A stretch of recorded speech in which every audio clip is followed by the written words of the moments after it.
Hello, crime enthusiasts, are you ready for another chilling investigation? The case of Candy Rogers. Candace Rogers, also known as Candy, was born on July 18, 1948, was either. After her birth, her parents divorced, but her father remained in the same city, allowing Candy to spend time with him regularly. As a child, she enjoyed the outdoors, often going for walks and playing with her dog. She also dreamed of joining the Campfire Girls, a girls-only organization similar to the Boy Scouts. In 1959, Candy joined the Campfire Girls at the age of 9. One of the organization's activities was selling mints door-to-door. On Friday, March 6th, she planned to sell mints after school. After returning home, having dinner, and playing with her dog. Then she took about 8 boxes of mints and headed out. Candy had planned to walk around her neighborhood and sell sweets to the people living nearby. To ensure that the other girls selling sweets in the area didn't overlap, each girl was assigned specific streets to visit. However, when Candy failed to return home by her expected time of 6 p.m., her mom started to worry. Candy's mom and grandfather set out to search for her, but they couldn't find her anywhere in the neighborhood. As darkness fell, the search party grew, with family, friends and neighbors joining in to help. Despite their combined efforts, they were unable to find any sign of Candy. Convinced that something was wrong, Candy's mom decided to call the police. As the police joined the search, they began by questioning the neighbors. Their investigation revealed that she had only made one sale, suggesting that something may have happened to her soon after she left home. A witness reported seeing Candy on a nearby street around 6:30 p.m., which seemed unusual since her mother was already searching for her by then. Candy's grandfather reported some unusual incidents after going to search for his granddaughter. On the same street where a witness last saw Candy, he nearly got hit by a speeding green 1956 Ford. Although the police distributed the car's description, they were unable to locate it due to the lack of a license plate number. Later, at around 9 p.m., several mint boxes belonging to Candy were found along the road near a bridge, increasing the concern for her safety. The police intensified their search in this area, combing the riverbanks and a nearby wooded zone throughout the night. Unfortunately, Candy was not found. As news of Candy's disappearance spread, local newspapers covered the story, and it eventually gained statewide media attention. In 1959, child disappearances near their homes were extremely rare, making Candy's case even more disturbing. The residents of her town had not experienced a similar incident in many years, leaving them deeply shaken and concerned. The next morning, police increased their search by deploying more personnel and resources, including mounted police, off-road vehicles, and military members. A large number of volunteers from the city and surrounding areas joined the search, swelling the total number of search to over 1,000 people. This made it one of the largest searches in the country's history at the time. The search area was expanded to 11 miles around Candy's home, but despite this, no signs of her were found. Tragically, on the same day, a search helicopter clipped power lines and crashed, claiming the lives of 3 of its 5 crew members.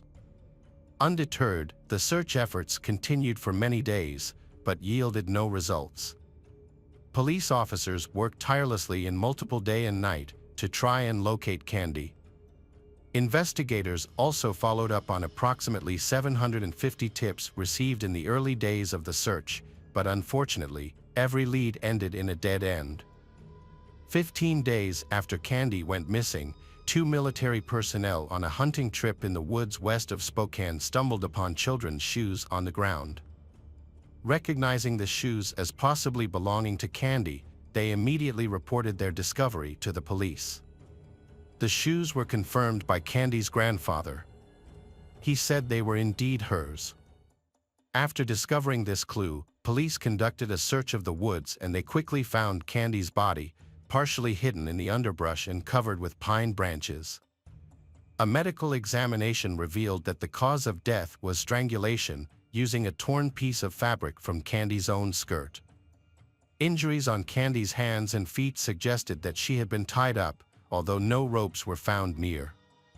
The police investigation showed that Candy had been sexually abused. During their search of the crime scene, the police discovered a green car seat cover nearby, although they were unable to establish if it was linked to the murder. A small, purple stain was also found on Candy's clothing, which gave off a strong scent of grape-flavored chewing gum. Despite all efforts, the police still could not find relevance between this stain and the case. With limited clues, police searched for any clues that might help them find the killer. They thoroughly investigated numerous tips and looked into the potential involvement of hundreds of people. This group included neighbors, people of interest, and previously convicted individuals. However, the investigation eventually narrowed down to focus on one particular suspect, Alfred Braves, a 50-year-old man. The reason Alfred became a suspect because, on the same day Candy's body was found, he died in his car, near where Candy's boxes of mints were found. Additionally, Alfred lived near Candy's home. Upon finding his body, police discovered a rope and a strand of hair that was not Alfred's, which belonged to a woman. Investigators obtained a search warrant for Alfred's home. Upon searching his house, they discovered numerous newspaper articles detailing sex crimes against women and girls. The police also found that several women had accused him of harassment, and even his own wife had suspicions about his involvement in Candy's murder. However, despite the suspicious circumstances, the police were unable to find any concrete evidence that directly linked Alfred to the crime, and investigators were hesitant to clear him of suspicion. In the face of a lack of evidence, detectives shifted their focus to other suspects. Over several months, the police diligently investigated each person, but every lead turned out to be a dead end. Later, investigators found another suspect, a serial killer named Hugh Morse. He was arrested in 1961 for a string of crimes. The important evidence that Hugh was involved in Candy's case was that he had a habit of chewing grape-flavored gum, which was similar to a substance found on Candy's clothes. Furthermore, additionally, he had committed 2 murders in Spokane a few months after Candy's death, further increasing the suspicion of his involvement in the crime. Hugh began committing crimes quite early. His first arrest was for assaulting a woman, but the penalty was lenient. He was merely discharged from the army. He then went on to commit multiple robberies in Los Angeles and served only a 6-month sentence. After being released, Hugh tricked 2 8-year-old girls into going with him to a secluded area by promising them ice cream. He then sexually assaulted them. This crime led to his arrest. However, instead of going to prison, a medical commission determined that he was a sexual psychopath. As a result, he was placed in a mental health facility for a period of 2 years to receive treatment. After his release, doctors thought Hugh had fully recovered. He then moved to Spokane, where he began peeping into women's windows. His actions took a more severe turn in November 1959, when he broke into the home of a 28-year-old woman and acted violently, ultimately killing her. 10 months later, Hugh entered the residence of a 69-year-old woman, repeating the same crimes as before. A month after that, he assaulted another woman, stabbing her multiple times. Although she sustained severe injuries, she managed to survive the attack. After escaping the city, he continued a devastating crime spree over several months, brutally attacking and sexually assaulting numerous women and girls with a knife, ultimately claiming the lives of 2 more victims. To evade capture, Hugh constantly moved from city to city and state to state, until the FBI intervened. He was eventually added to the list of the country's 10 most wanted fugitives, which ultimately led to his capture. Hugh received multiple life sentences, but his troubles didn't end there. He attempted to end his life in his cell. Fortunately, the guards intervened in time and saved him, allowing him to continue serving his sentence. Detectives in Candy's case visited Hugh in prison multiple times, trying to gather information about the case. Despite repeatedly denying any involvement, he took a polygraph test to prove his innocence. The test results suggested he was telling the truth, but these results are considered unreliable and therefore cannot be used as evidence in court. At the time of the murder, Hugh lived in Spokane, and furthermore, he had a criminal record of similar incidents that made investigators suspicious. They initially considered him the primary suspect due to he familiar with this neighborhood. But he consistently denied any involvement. Although they suspected him, they did not have enough evidence to conclude his involvement in the crime. The police then shifted their attention to another suspect, 49 years old Howard Barnett. He was arrested in February 1960 for allegedly molesting a minor girl. Shortly after his arrest, he ended his life right in his cell at the Spokane police station. Hugh wrote a cryptic message in his own blood on the wall before his death, stating, "He have a sin before the Lord." However, it wasn't until after he passed away that his wife became aware of his arrest. She then asked the police if they thought Hugh might have been involved in Candy's death. Despite several investigations, no concrete evidence was found to connect Hugh to the crime. The police continued to pursue new leads over the years, looking into other possible suspects. A woman came forward with information, stating that on the day of Candy's disappearance, she saw a green car following her. Police reopened the case multiple times but were unable to gather evidence linking the green car or any other. The case was reopened periodically over the years but always hit a dead end. The investigation into Candy's murder was complicated by numerous false confessions. 13 individuals came forward claiming to be the killer, but when questioned by the police, they couldn't provide any details that only the real killer would know. Instead, they simply repeated details they had read in the newspapers. The police department changed personnel a lot during the investigation. However, none were able to solve the case, allowing Candy's murder to remain one of the state's most notorious and baffling crimes. The crime had a profound impact on the local community, leading many parents to reevaluate their perception of safety and ultimately changing the way they supervised their children's outdoor activities. In the early 2000s, the case was reopened, and a new detective used modern technologies to help with the investigation.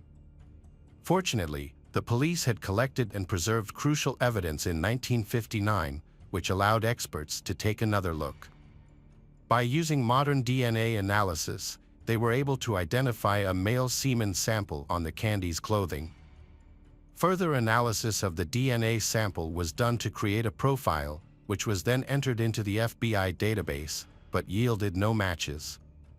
Investigators also compared the DNA to samples from multiple suspects, but none of them matched. For many years, people suspected Hugh Morse of committing the crime, but forensic evidence revealed no link between him and the murder. As a result, the investigation stalled once again. Although the police had a DNA sample from the perpetrator who sexually assaulted and killed Candy, identifying the individual continued to elude them. In 2021, authorities reopened the case, and a new detective chose to use genealogy, a cutting-edge DNA analysis method, had already solved numerous cold cases. By applying this innovative approach, the detective hoped that the case will be solved. The detective reached out to several labs that specialized in the analysis he needed, but they all shared the same frustrating news. They concluded the sample had deteriorated too much, making it impossible to extract the necessary information. Undeterred, the detective contacted one final lab, and it has provided new clues that are helpful to the investigation. Armed with state-of-the-art tools, the experts were able to analyze the sample successfully and generate a DNA profile of the perpetrator. This profile was then uploaded to genealogical databases, allowing investigators to begin searching for the DNA owner's relatives. After carefully examining thousands of individuals, Then they narrowed down their focus to one specific family. Upon investigating this family, the investigators discovered that the DNA sample likely came from one of three brothers, but all three brothers had passed away. However, one of the brothers had a living daughter. The police reached out to her about the possibility that her father might have been involved in the murder. Despite her initial shock, she agreed to cooperate with the investigation. The woman provided a DNA sample, which was compared to the semen found on Candy's clothing. The results confirmed that she was closely related to culprit, who left the DNA evidence on Candy's clothing. Based on this new information, the police obtained a court order to exhume the woman's father's grave. DNA experts extracted a DNA profile from his remains and compared it to the semen found on Candy's clothing. After a 62-year wait, the results revealed a definitive match between the DNA from the woman's father and the semen found on Candy's clothing. This confirmed that the perpetrator was a man named John Ryhoff. John Ryhoff was not initially identified as a suspect following Candy's murder. However, detectives later investigated his biography and found links to other crimes. At the time of the murder, John was 20 years old and lived within a mile of Candy's house.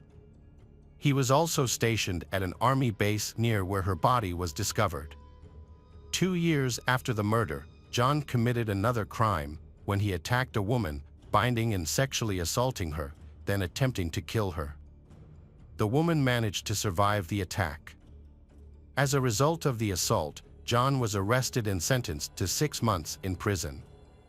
He also received a dishonorable discharge from the army. Upon his release from prison, John started a family and has 4 children, 2 sons and 2 daughters. He kept a low profile and appeared to be living an ordinary life, working multiple jobs. One of these jobs was at a food packaging plant, where he suffered a severe chemical burn to his face and leaving a scar. John finally ended his life in June 1970, at the age of 31, leaving no note or explanation. The authorities determined that the victim, Candy, may have known her killer, John. Candy's friend, who was 10 years old at the time of the murder, was revealed to be the killer's sister. Years later, she recalled how she cried in her brother's, John's arms after learning about Candy's death. Unaware that he was the person responsible. Sadly, Candy's parents did not live to see their daughter's case solved. Candy's mother passed away in 2006, and her father died life in 1963, for years after Candy's murder, likely due to his inability to cope with his loss. After 62 years, the case was finally solved, marking one of the longest investigations in history. The investigation involved multiple detectives from different generations. At the press conference announcing the killer's identity, only one officer who worked on the case in 1959 was present. He expressed gratitude for having lived long enough to see the case resolved and to finally know the truth. The daughter of the killer, John Ryhoff, initially struggled to accept that her father committed such a heinous crime. However, she eventually came to terms with the fact, describing her father as a monster who took an innocent girl's life. She has expressed regret that her father was not held accountable for his actions during his lifetime. It was a quiet evening in Bristol, just after 8 p.m., when things took a dark turn inside a home. The shouting grew louder, followed by a sudden silence. A young child stood at the top of the stairs, watching what no child should ever see. Someone lying on the kitchen floor downstairs, bleeding. The other person was already trying to hide what had happened. This wasn't just a fight. It was the breaking point of a relationship full of jealousy, anger, and years of warning signs. No one expected that night to end in tragedy, but when the truth came out, it shocked everyone. Abigail White was born in 1998 and raised in Bristol, England. The early chapters of her life were defined not by innocence or joy, but by chaos and abuse. From a young age, Abigail found herself in a home dominated by violence. Her father was abusive, routinely harming her mother, Though her parents eventually divorced, any hope for peace was short-lived. Abigail's mother entered a new relationship, and a new man moved into the home. Instead of stability, the cycle of abuse continued, with the new man creating a similarly hostile environment. When Abigail's mother gave birth to a new child, her stepfather's cruelty escalated. He began abusing Abigail. The trauma was finally exposed. Abigail was removed from the home and placed into foster care, but the damage had already taken root. Foster care was supposed to be a turning point, a place to heal, but Abigail carried her scars with her. School became an ongoing struggle. She had trouble focusing, lashed out frequently, and reacted violently to the smallest disruptions. Her anger wasn't just surface level. It came from a deep place, a defense mechanism forged by years of trauma. She demanded control in all situations, often exploding when she didn't get her way. Eventually, her behavior led to expulsion, and she was transferred to a school designed for students with serious behavioral issues. She briefly lived with her grandmother, but even that environment proved too volatile. Her grandmother couldn't handle Abigail's unpredictable moods. The girl was just 13 when she was sent back to her biological father, an alcoholic who was in no position to provide stability or guidance. Though Abigail made efforts to attend therapy, her pain remained raw. She began drinking, and cocaine followed. She would later say the banned substance were the only escape from the constant darkness in her mind. By 15, Abigail had attempted to end her own life twice. That year, she met her first boyfriend, and it was her first taste of what she believed love could be. For 7 months, she felt some kind of happiness, but once the relationship ended, she spiraled again, and her next relationship would be even more damaging. At 16, she began seeing a 29-year-old man, an age gap that raised eyebrows, but no red flags stopped the relationship. It lasted 2 years, ending shortly after she turned 18. She officially moved into social housing. It was a modest space, but for Abigail, it was the first time she had a home that felt like hers. That's when she reconnected with Bradley Lewis. They had known each other during their school years, but now, as adults, something more grew between them. Abigail was 19. Bradley was 17. Their relationship moved quickly, and they soon welcomed their first child. Over the next 5 years, 2 more children followed. By 23, Abigail was a mother of 3, and Bradley, just 21, worked full-time as a floor installer. Abigail stayed home, raising their children and trying to build a life. But living on one income was hard. Desperate to contribute financially, she began seeking alternative ways to make money from home. That's when she discovered the world of online adult modeling. Abigail launched an OnlyFans account. Her content was bold, provocative, and quickly became a success. Within a year, she earned £50,000. While her income eventually decreased, it still provided a steady income and a taste of validation she had never known before. But money didn't solve her problems. Behind the scenes, her relationship with Bradley was deteriorating. Their home life became increasingly toxic, defined by frequent arguments and violent outbursts, followed by recurring breakups and reconciliations. Neither seemed able to walk away. Despite the mounting emotional damage, Abigail's rage extended beyond the home. In one disturbing incident, she attacked a woman in a nightclub bathroom, convinced the woman had looked at her the wrong way. The victim was severely beaten, and Abigail was sentenced to 12 months of community service. In her daily life, Abigail was controlling, demanding that everything go her way. She issued orders to Bradley, with zero tolerance for disobedience, erupting if he didn't comply. She craved constant affirmation, from compliments to gifts, and any perceived neglect triggered violent confrontations. Her need for attention was insatiable. The relationship between Abigail and Bradley had long ceased to be healthy. What remained was a cycle of fights, betrayals, and emotional warfare. Most days were marked by shouting matches and cold silences that stretched late into the night. Their children were caught in the middle, silently absorbing the surrounding chaos. From an outsider's perspective, the solution seemed obvious: separation. However, neither Abigail nor Bradley seemed ready to leave. Their relationship was characterized by infidelity. Though they were not in an open relationship, both cheated, both knew about the other's affairs, and both reacted with jealousy. Abigail, in particular, demanded immediate responses to her messages. Any delay triggering paranoia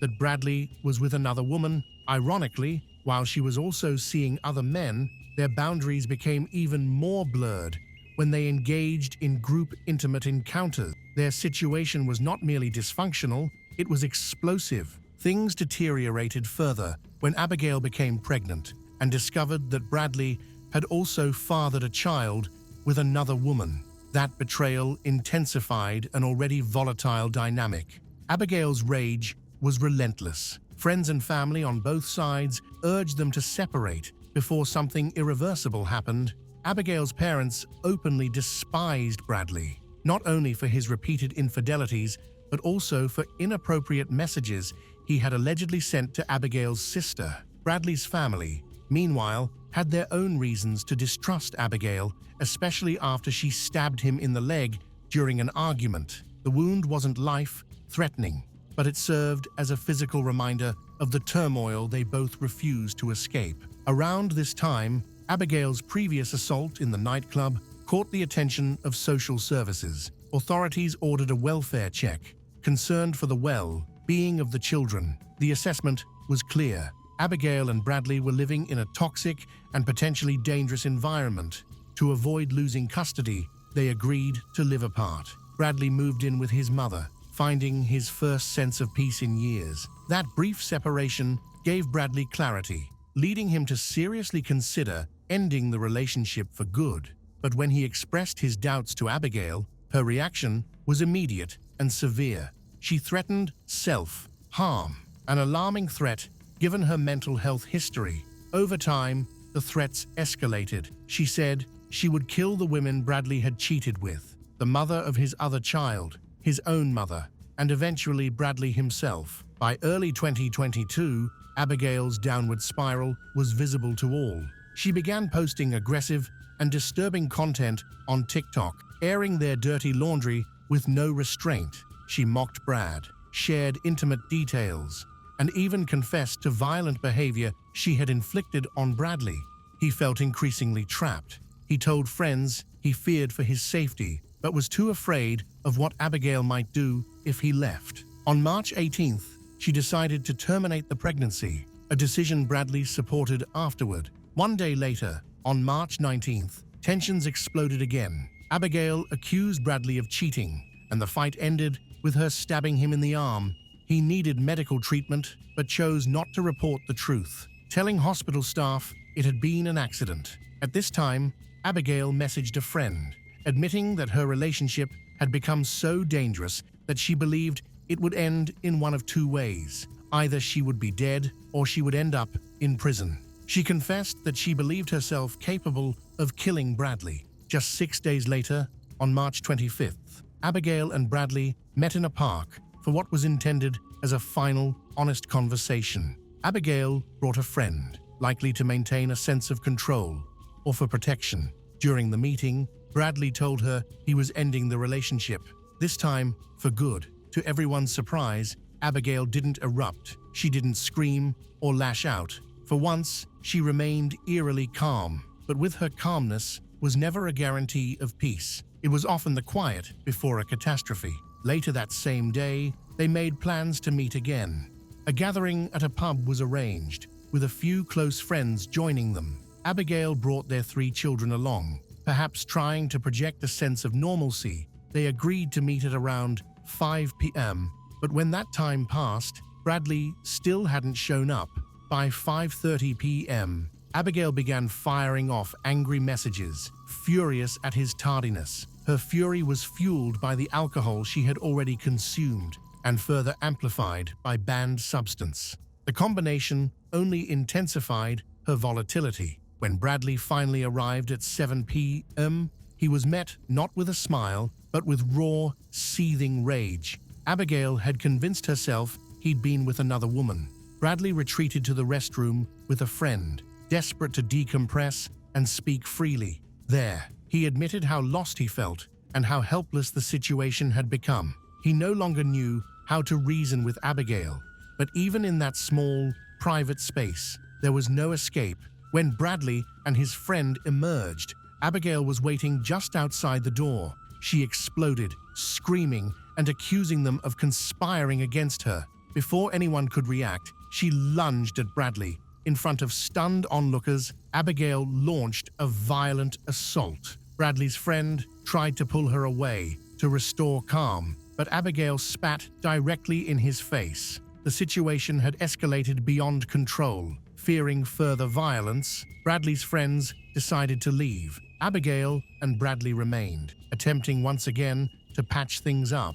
Bradley ordered a round of beers, hoping to de-escalate the situation, but Abigail slapped them off the table, sending glass and foam crashing to the floor. Customers looked on in disbelief. Strangers tried to intervene, hoping to prevent further escalation, but Abigail turned on them, too, throwing a drink at one man and spitting in his face. When the man tried to push her away in self-defense, Abigail fell. She immediately called the police to report an assault, omitting the key detail that she had provoked the confrontation. Her children witnessed the entire ordeal, absorbing yet another violent chapter in their already unstable home life. By 8 p.m., Abigail and Bradley and their kids left the pub. A friend they met outside offered them a ride home. On the way back, Bradley made a comment that would later send chills down the spine of everyone who heard it. "I'm already dead," he said, aware of what likely awaited him at home. And he was right. As soon as they stepped through the front door, the argument resumed, louder, angrier, and more volatile than ever. Abigail blamed Bradley for what had happened at the pub, furious that he hadn't defended her against the man she accused of attacking her. At some point during the shouting, Abigail walked into the kitchen and came back holding a knife. Bradley had seen this before.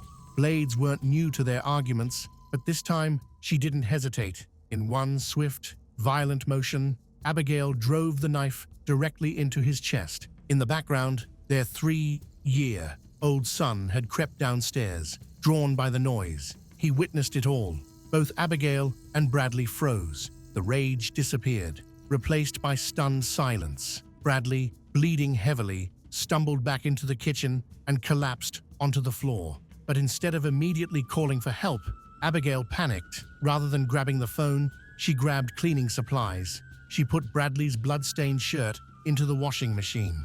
She tried to scrub the floor clean. She didn't want anyone to see what she had done, not even herself. This was the third time Abigail had injured Bradley with a knife, but this time she knew it was different. This wound wouldn't fade into a scar. It was too deep. Moments later, hearing the commotion, a neighbor rushed over. She found Abigail distraught, barefoot, wearing a pink dress and sporting a bruise on her arm, but no trace of blood.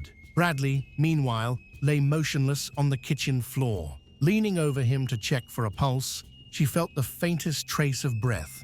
With trembling hands, she began performing CPR while still on the phone with emergency services. The operator instructed her to apply direct pressure to the chest wound. As she did, she noticed something deeply alarming. Very little blood was escaping. This was a terrifying sign of internal bleeding, indicating Bradley's body was beginning to shut down. The neighbor attempted to place him in the recovery position, but he was too heavy for her to move alone. Around 8:22 p.m., her husband returned home and immediately sensed that something was wrong next door. When he entered the house, he found his wife desperately trying to keep Bradley alive and took over chest compressions. Time was quickly slipping away. By 8:48 p.m., police had arrived, already spiraling into hysteria. Abigail called a friend, claiming Bradley had harmed himself. She insisted he had tried to take his own life and begged for reassurance that he would survive. The story had already begun to shift. Moments later, paramedics arrived. Bradley, just 22 years old, was rushed to the hospital and taken straight into surgery. But the damage was too severe. The knife had penetrated very deep, straight into his heart. Despite hours of surgical efforts, doctors pronounced him dead. Back at the scene, Abigail White was arrested, but even during her interrogation, she stuck to a version of events that didn't add up. At first, she claimed Bradley had stabbed himself. She then changed her story, claiming he had wrestled the knife from her. Later, she insisted Bradley had grabbed her hand, which was holding the knife, and forced it into himself. The narrative kept shifting, each version seemingly tailored to avoid blame. Unbeknownst to Abigail, there was a silent witness. Her 3-year-old son had seen it all. Incredibly, despite his age, the child was able to give police a clear and damning statement. "Mommy stabbed Daddy." It was a heartbreaking confirmation of what investigators already suspected. The evidence was overwhelming, and eventually, Abigail could no longer deny what she had done. She confessed, but claimed it had been a moment of passion. She insisted she hadn't meant to kill Bradley, only to hurt him in a moment of rage. But one detail was impossible to ignore. Abigail never called an ambulance. While Bradley lay dying on the floor, she chose to mop up his blood, toss his shirt in the wash, and stage the scene. She claimed she'd tried to call for help, but couldn't get a signal. Yet, she managed to contact a friend to spin a story about end his own life. As detectives dug deeper, they uncovered chilling internet searches made by Abigail in the days leading up to the murder. She had looked up how to tie a noose and whether someone could die from a broken heart. On March 17th, just 1 week before the killing, she also searched for miscarriage-related topics and information about stabbing incidents. In October 2022, Abigail White stood trial at Bristol Crown Court. The prosecution presented a large amount of evidence. This included security camera footage from the pub concerning TikTok videos she posted, voice messages, and over 200 statements from witnesses. Her plea to downgrade the charge to manslaughter was rejected. She was found guilty of murder and sentenced to life in prison with a possibility of parole after 18 years. Psychiatrists testified that Abigail suffers from borderline personality disorder, a diagnosis rooted in the profound trauma of her early life. But mental illness alone couldn't excuse the choices she made. Today, Abigail White remains behind bars. Reports have surfaced suggesting she is in a new relationship. It's a fact that continues to anger many who knew and loved Bradley. Still reeling from the loss, his family expressed what so many felt, that no sentence could truly reflect the life that was stolen. They say they were given their own life sentence, waking up each day to a reality without their son, brother, and father of 3. Bradley's memory, however, lives on. Hundreds attended his funeral, and public memorials now stand in his honor. His kindness, his love for his children, and his enduring popularity are remembered by all who knew him. To them, he is not gone. He is still their son, still a father, still loved, and always will be. On the night before Halloween, October 30th, 2001, police were called to a home in the affluent Coral Gables neighborhood of Florida after an alarm was triggered. Upon arrival, officers uncovered a horrifying crime scene. A woman was found brutally murdered on her kitchen floor in what looked like a scene from a horror movie. Blood covered the walls, with splatters even reaching the ceiling, a clear indication of extreme violence. Investigators determined that the victim, 45 years old Maggie Locascio, had been attacked after parking her car in her open garage. It appeared that the assailant had been waiting for her and struck as she exited the car. Though she managed to flee into the house, the attacker pursued her and ended her life there. Maggie was the estranged wife of Edward Locascio, to whom she had been married for nearly 30 years. They had recently separated and had not been living together for months. Maggie had even attempted to file a restraining order against Edward. Their separation was part of a contentious divorce, driven largely by Edward's repeated infidelities.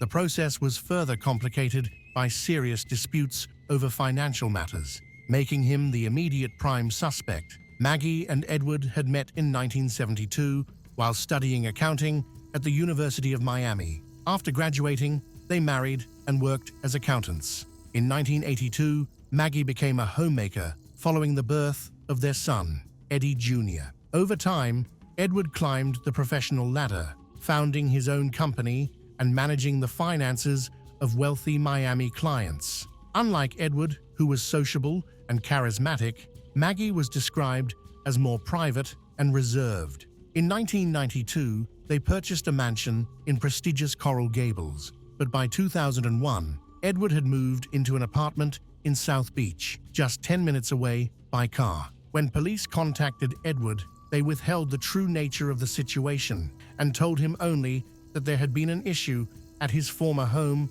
due to an alarm. They asked him to come by to assist. Edward arrived shortly afterward, appearing calm and cooperative as he spoke with investigators. He displayed no concern or curiosity about why the area was surrounded by police tape or why there were so many officers present. His indifference was notable, especially given that his estranged wife Maggie still lived at the house. Detectives eventually brought him to the station for further questioning. During his interview, Edward explained that he and Maggie were going through a divorce and had stopped interacting. He acknowledged that their relationship had been strained, with disagreements escalating to the point where Maggie had sought a restraining order against him for alleged threats, domestic violence, and abusive behavior. The first hearing related to their divorce was scheduled for the next morning. When police finally informed Edward that Maggie had been murdered, he showed no visible reaction. Meanwhile, Edward and Maggie's 19-year-old son, Eddie, was also being questioned in another room at the station. Eddie stated that he had been at the library that evening, and his alibi was confirmed. After the interrogations, Eddie crossed paths with his father in the corridor.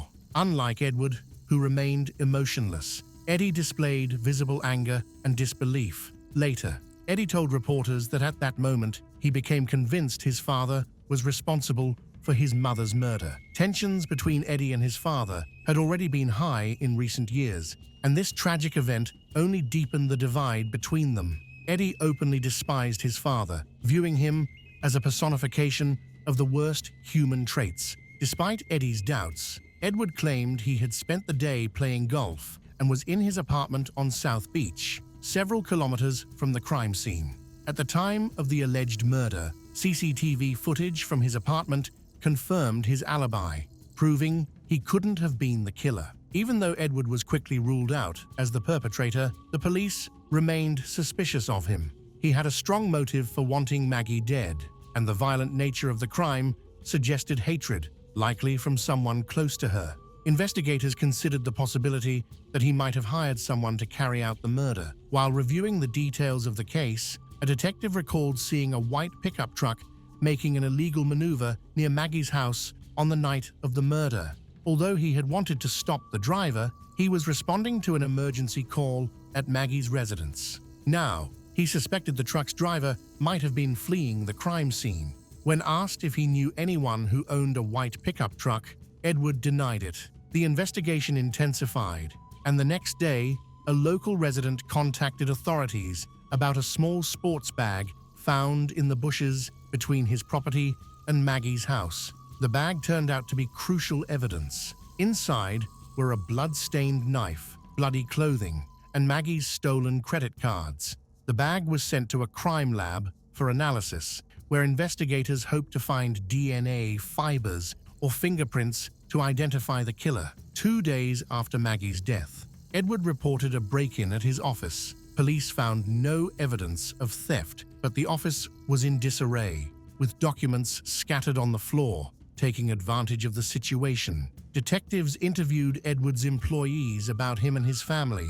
A worker revealed that Edward's brother, Michael Lacasio, owned a white pickup truck, the same type of vehicle spotted near the crime scene. This revelation marked a turning point in the investigation. Michael, who lived in Charlotte, North Carolina, was quickly located by police. His truck immediately attracted attention because the seats had just been upholstered.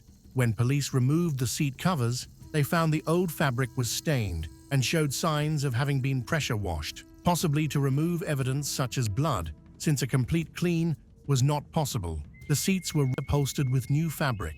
Unlike Edward, Michael had a troubled history. At 41 years old, he was unemployed, struggling with a banned substance addiction and had a prior fraud conviction. It seemed plausible that he might commit murder, particularly if motivated by a banned substance or financial gain. Although no incriminating evidence directly connected Michael to the crime scene, the sports bag near Maggie's house became a critical clue. Latex gloves inside the bag contained Michael's DNA. Tests ruled out Edward and Eddie, confirming Michael as the likely suspect. 2 weeks after Maggie's murder, the lab results were finalized, and Michael was charged with killing Maggie. Eddie was shocked to learn that his uncle, Michael, was involved in the incident. He suspected that Michael could not have acted alone, because how could someone who lives so far away travel so far just to commit a crime? Eddie suspected there was more to the story and thought his father might somehow be connected. Regardless, the police needed concrete evidence to prove anything further. While there was no direct evidence implicating Edward, his brother, Michael was preparing to stand trial. Meanwhile, Edward continued with his everyday life, going to work and even dating. Michael faced murder charges, with prosecutors hoping he would confess and implicate Edward, who was believed, according to Eddie, to be the mastermind behind the crime. Prosecutors were confident they could uncover the truth, especially given that Michael faced the death penalty if convicted. Despite strong pressure, Michael firmly refused to plead guilty or testify against Edward, asserting his innocence. During the trial, prosecutors made it clear they believed both Michael and Edward were involved. However, this did not change Michael's stance. Although the prosecution presented strong evidence against Michael, much of it was circumstantial.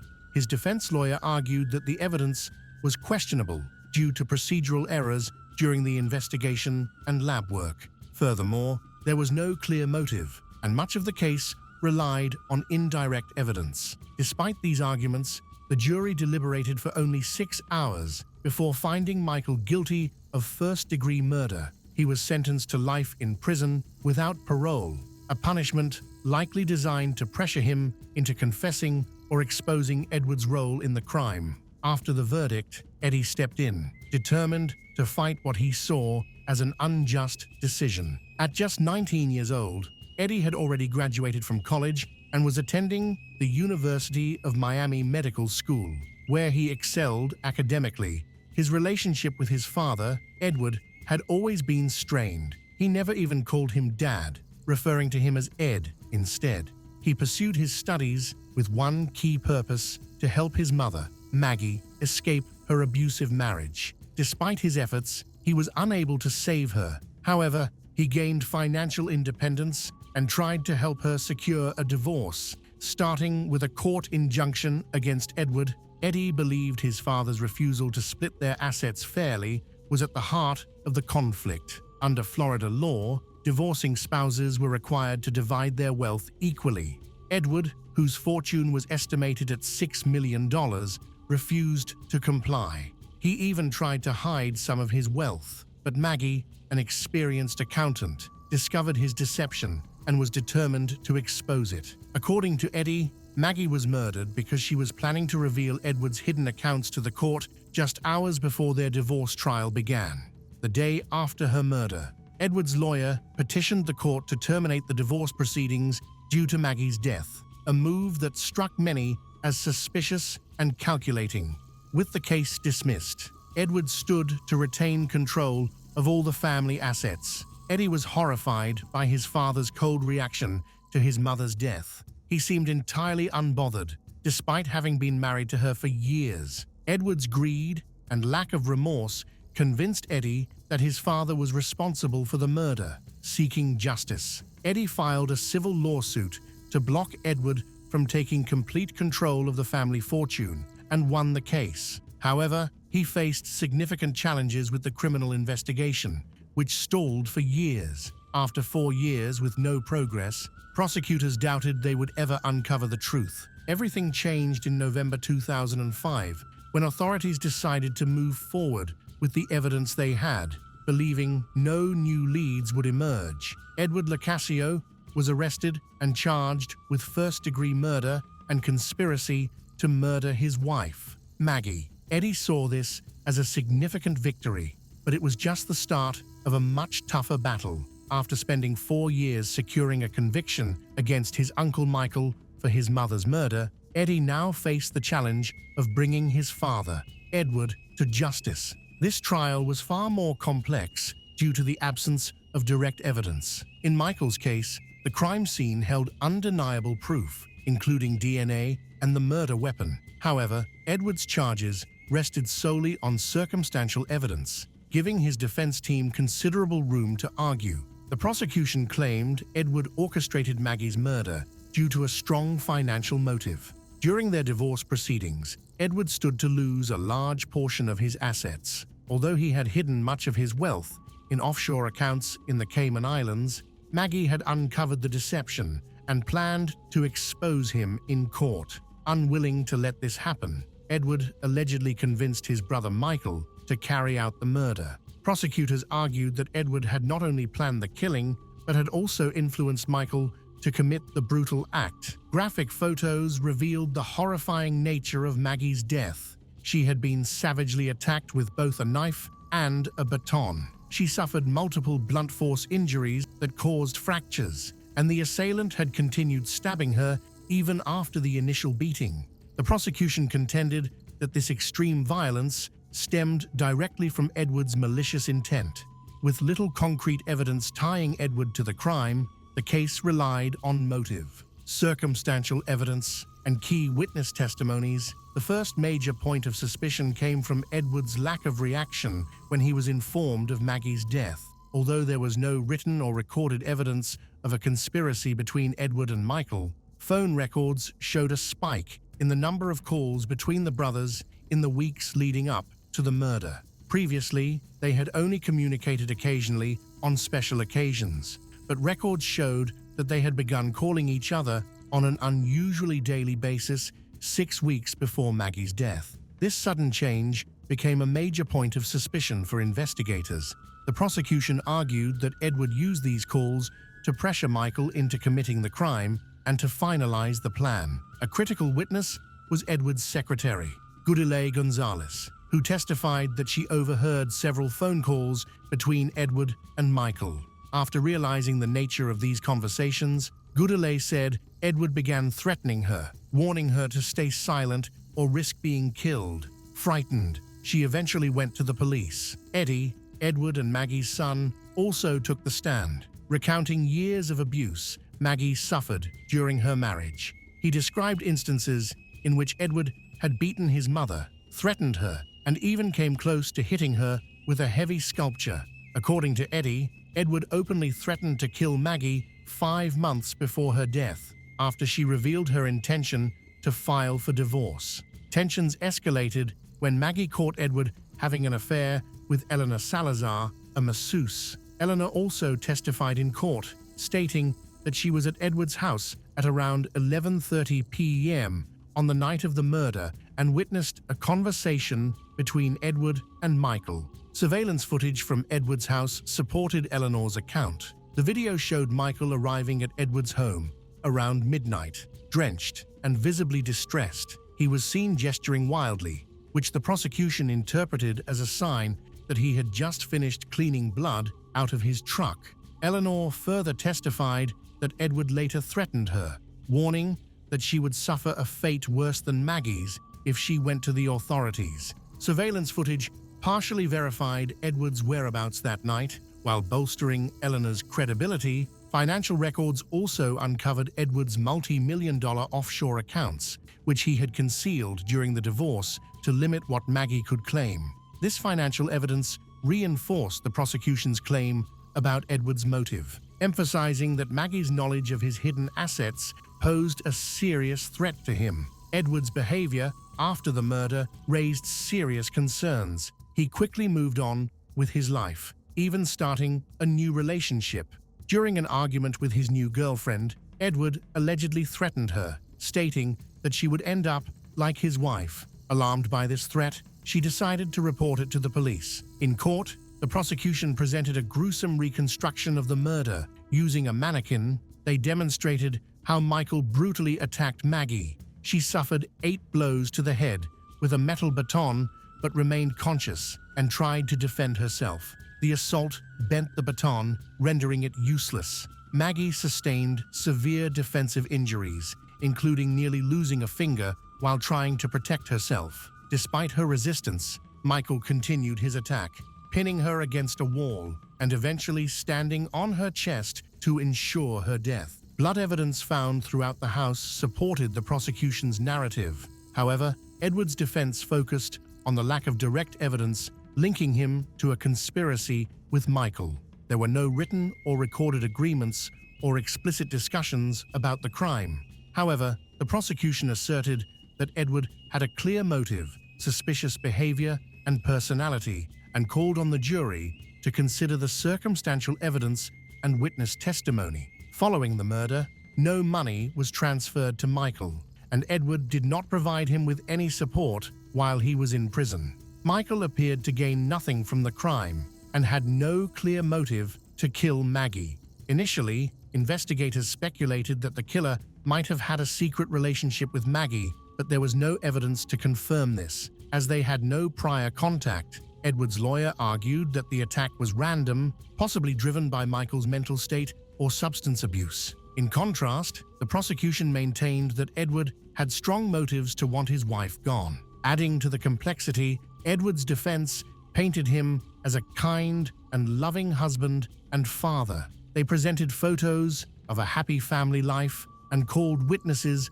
to attest to his character. The defense also attempted to shift the narrative by suggesting that Eddie, Edward's own son, may have had a financial motive to target his father in order to inherit the family's wealth. The most damaging testimony came from Edward's secretary, Goodallay. She testified that Edward had threatened her and stated that Michael would kill Maggie. The defense countered by arguing that Goodallay's story had changed multiple times, which weakened her credibility. The prosecution explained her inconsistencies as stemming from her discomfort with Edward's explicit and obscene language, which she rephrased for the jury. Nevertheless, her changing story raised questions about her reliability. Further complicating the situation, the defense pointed out that Goodallay was in a long-term romantic relationship with the lead detective on the case, which raised ethical concerns. By the time of Edward's trial, she had been living with the detective for over a year. The defense argued that this relationship undermined her testimony, suggesting that her involvement was part of a deliberate effort to bias the case against Edward. Another key point presented by the prosecution was the 39 phone calls exchanged between Edward and Michael over the course of 6 weeks. Previously, the brothers had little to no contact, often going years without speaking. The content of these calls remains unknown. The defense argued that the calls were innocent, suggesting that the brothers had simply grown closer during Edward's divorce proceedings.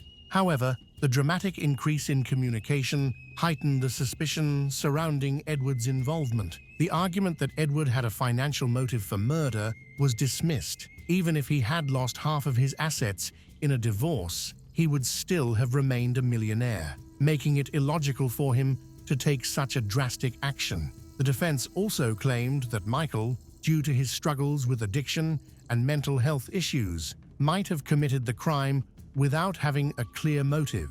They suggested Michael could have misinterpreted Edward's frustration over the divorce and acted impulsively against Maggie. Furthermore, the defense argued that Michael's unstable nature would have made it unlikely for him to remain silent and not implicate Edward, especially when facing the death penalty.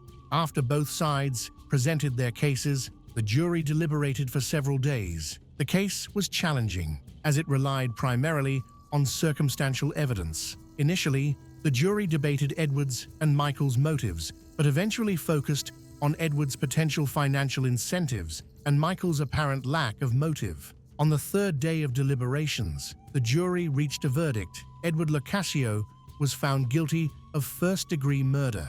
His son, Eddie, and his grandmother were present at the sentencing.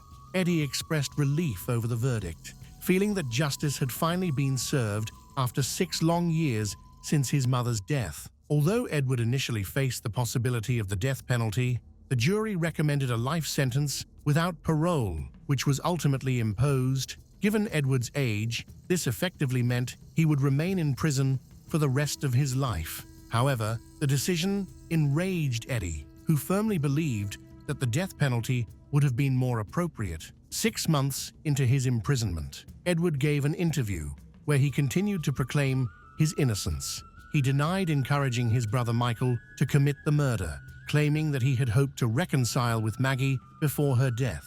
He insisted he never believed Michael was capable of such a brutal crime and alleged that both he and Michael had been framed. Michael also maintained his innocence and never confessed. Nevertheless, DNA evidence confirmed his involvement, and the timing of the murder, just before a contentious divorce hearing, was difficult to dismiss as mere coincidence. During the interview, Edward suggested that his son, Eddie, may have orchestrated the crime. He theorized that Eddie, eager to inherit his parents' fortune, might have set him up to take the blame. Edward reiterated that the divorce settlement would not have left him destitute, leaving him no reason to kill Maggie. Eddie strongly denied these accusations. Edward Locascio later passed away on August 30th, 2018, at the age of 67 in a prison hospital in Lake Butler, Florida. The home where the murder occurred was eventually sold for $3 million. Eddie went on to become a doctor, dedicating his life to helping others. It was a quiet December night. The children were asleep, and the house was peaceful. However, something terrible was happening behind a closed door. By the next day, Lindsay Quay had disappeared. There were no phone calls, no notes, just silence and a strange account from the man who lived with her. Initially, no one knew what to make of it, but as time went on, the truth began to emerge. What really occurred that night in Southport? Lindsay Wilson was born in the seaside town of Southport, near Liverpool. As one of 6 children in a loving and supportive family, Lindsay flourished in the caring environment provided by her parents. She had a strong bond with her siblings, especially her brother, Peter Wilson, who was just a year older. They shared laughter, secrets, and close friendships. Lindsay had a magnetic personality that attracted others, radiating energy, compassion, and joy. Her life changed dramatically in 1995. Lindsay had first become involved with Mitchell Quay when she was 17 and pregnant by another man. Her brother introduced them. He worked with Mitchell at a local casino.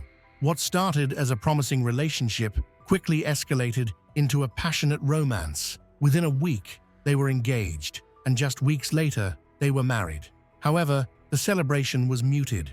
Mitchell's family was largely absent from the wedding, with only his brother, Elliot Quay, present. On that same day, Lindsay's father witnessed their first argument, a troubling sign of the difficulties that lay ahead, although no one could have anticipated just how severe their challenges would become. Mitchell grew up in Essex, but relocated to Southport as a teenager after the tragic loss of his mother, with a father frequently absent for work and a younger brother to look after.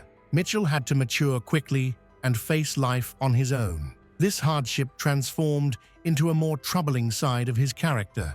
In the early stages of his marriage, Mitchell's initial charm disappeared, revealing a harsh and unyielding personality. He became possessive and unpredictable, insisting that everything go his way. Lindsay, who had hoped for a stable life, now felt completely trapped. 6 weeks after the wedding, Lindsay's daughter, Robin, was born. Mitchell began to disappear for days at a time, leaving Lindsay and Robin while he pursued affairs and wild nights. When he returned, he brought roses and offered apologies. This created a cycle of abuse that only grew tighter.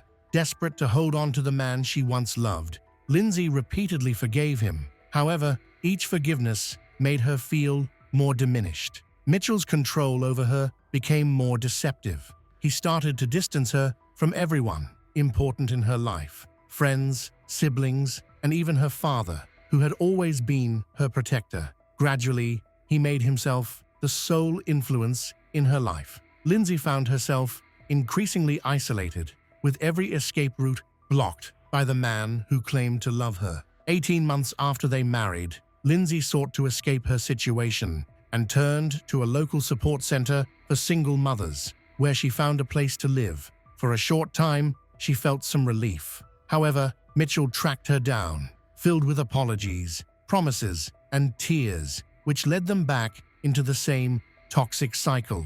Lindsay returned home, and soon after, she became pregnant again, hoping this new start might bring change. She approached her pregnancy with quiet determination. She might have believed that the baby could transform Mitchell. Victims of abuse often suffer from misplaced guilt, feeling as though they triggered the pain they endure.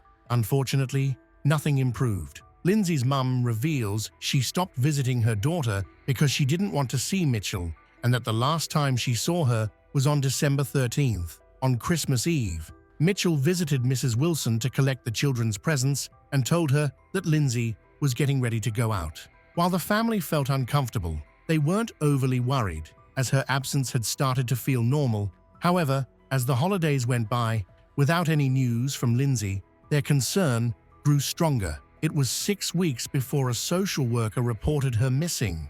Due to Lindsay's history of domestic abuse, the police responded quickly. Mitchell claimed that Lindsay had left just before Christmas, when she packed her bags and walked away, never to return. He insisted that she was an adult capable of making her own choices. However, both Lindsay's family and investigators found his account suspicious and doubted his statements. By April the following year, police discovered Mitchell had been withdrawing benefits in Lindsay's name. They arrested him on suspicion of murder, solicitation to cause grievous bodily harm, and fraud. Although he downplayed the seriousness of his actions, his comments unsettled those who heard them. He stated he wouldn't even help her if she were in danger after what she did to him and the kids. As time went on, suspicions about Mitchell intensified. He appeared completely untroubled and showed no signs of sadness. He gave interviews, portraying himself as a victim who had been deserted.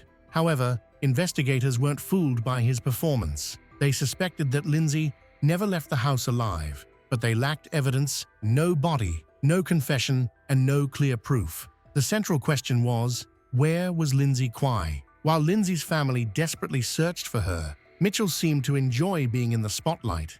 With cameras rolling and reporters watching, he presented himself not as a grieving partner, but as someone who thrived on the attention. Mitchell even sent the detective a Christmas card with a bottle of hair dye and a note telling him to get rid of the gray hair to feel more confident. He reported to the authorities that he had seen Lindsay around town, specifically near shops, and in a black Mercedes with another man.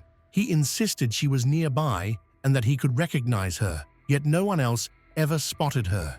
He depicted himself as a victim of suspicion rather than tragedy.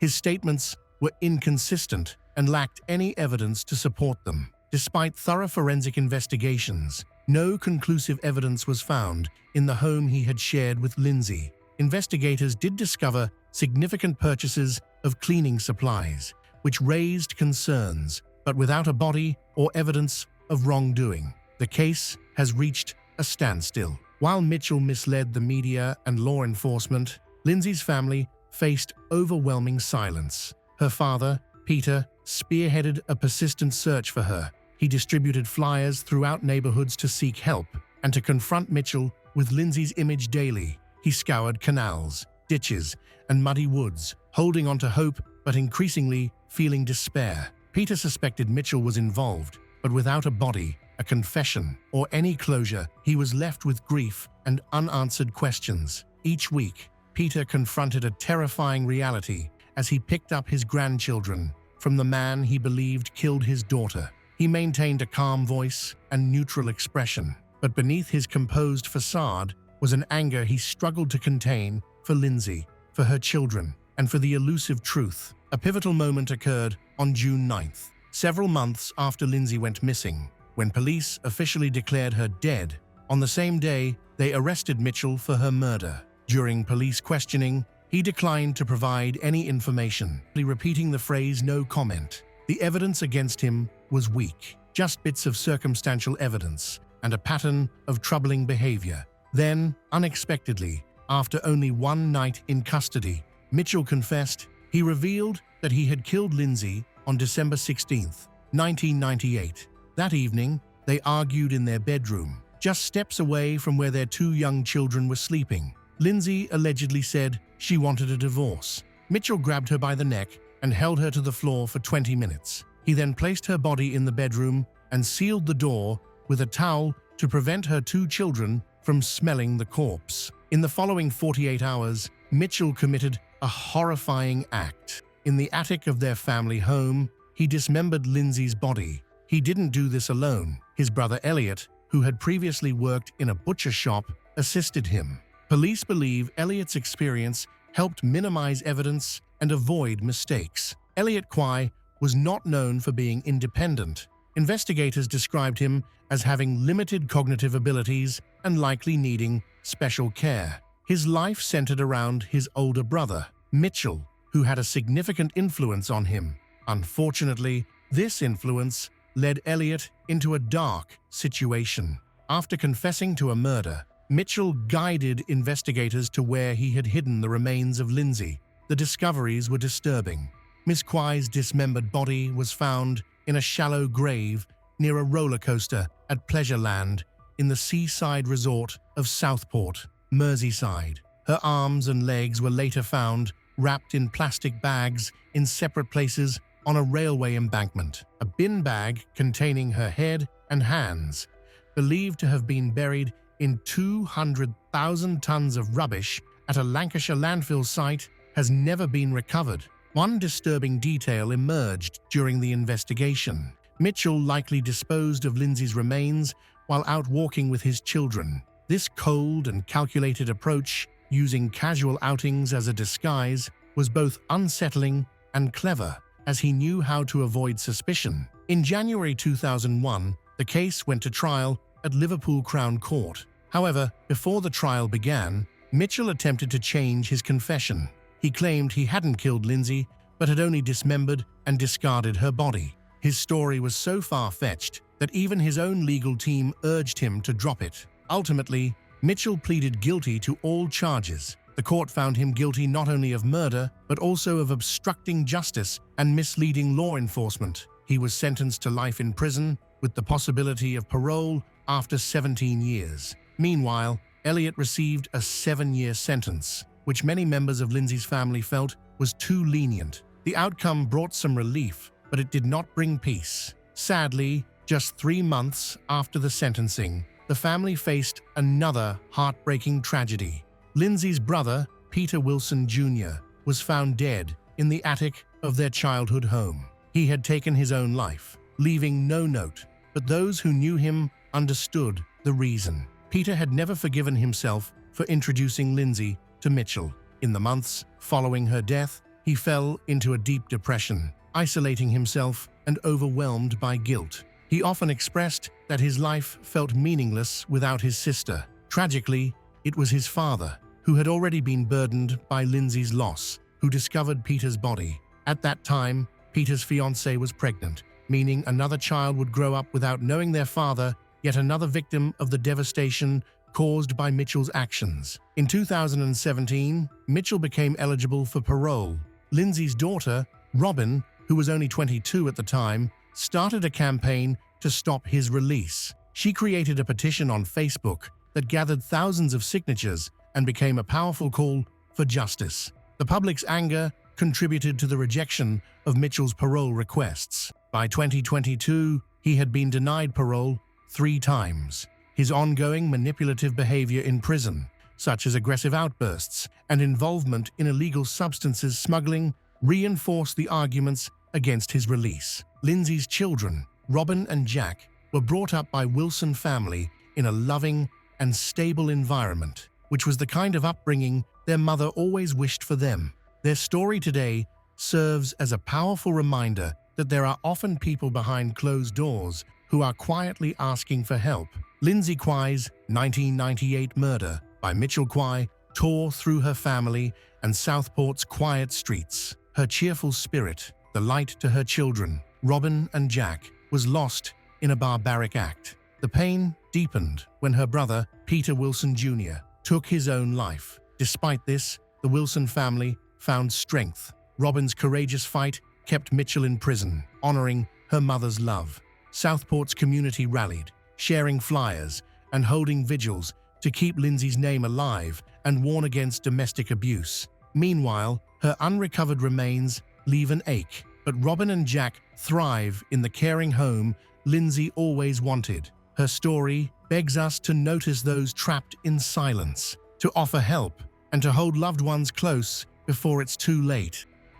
Amy Beth Lord was born on December 21, 1988, in Springfield, Massachusetts. Her family moved to Wilbraham shortly after her birth, where she grew up with her two close sisters, Kimberly and Carly. The siblings shared a strong bond and enjoyed a loving family environment. After graduating high school in 2007, Amy pursued higher education at Bentley University, focusing on humanities, business, and marketing. Thanks to her remarkable intellect, she excelled academically and earned her bachelor's degree in 2011, becoming a certified marketer. Following her studies, Amy aimed to kickstart her career, relocating to Boston, Massachusetts. There, she quickly found a position as an internet marketing specialist and worked for 2 years. Life was going well. She made close friends and was in a relationship with Mike Cassell, with whom she was planning to start a family.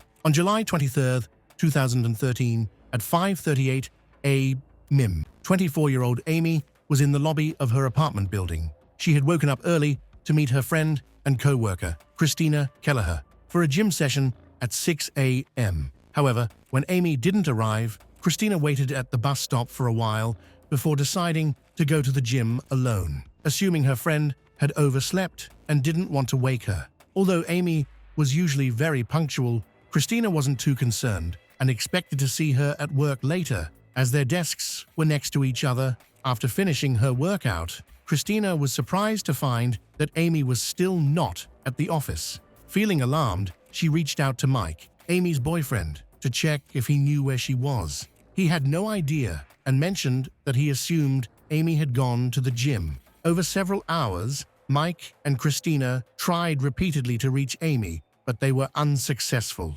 At 11:30 a.m., Christina decided to contact the office manager. They had already called all of Amy's friends and acquaintances, but no one knew her whereabouts. Consequently, the management opted to report her missing to the police. After taking the report, the officers contacted Amy's parents, who had also not seen her. They agreed to meet with her relatives at her apartment in South Boston to investigate further, which happened around 2 p.m. Detectives searched the apartment for any evidence of a struggle, robbery, or other criminal activity, but found nothing out of order. Everything appeared to be in its place, and the locks were secure. It seemed that Amy had simply vanished. Her family emphasized that she led a happy and organized life. She had no plans for sudden trips and wouldn't have run away without informing anyone. They believed something must have happened to her.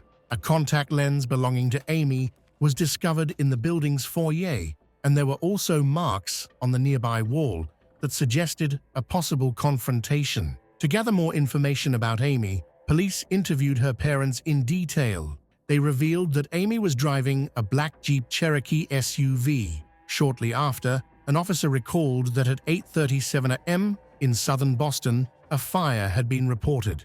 At that location, they found an SUV fully engulfed in flames. The fire department extinguished the fire and then towed the vehicle for further investigation. The car's description matched Amy's SUV. She had not yet been officially reported missing at that time.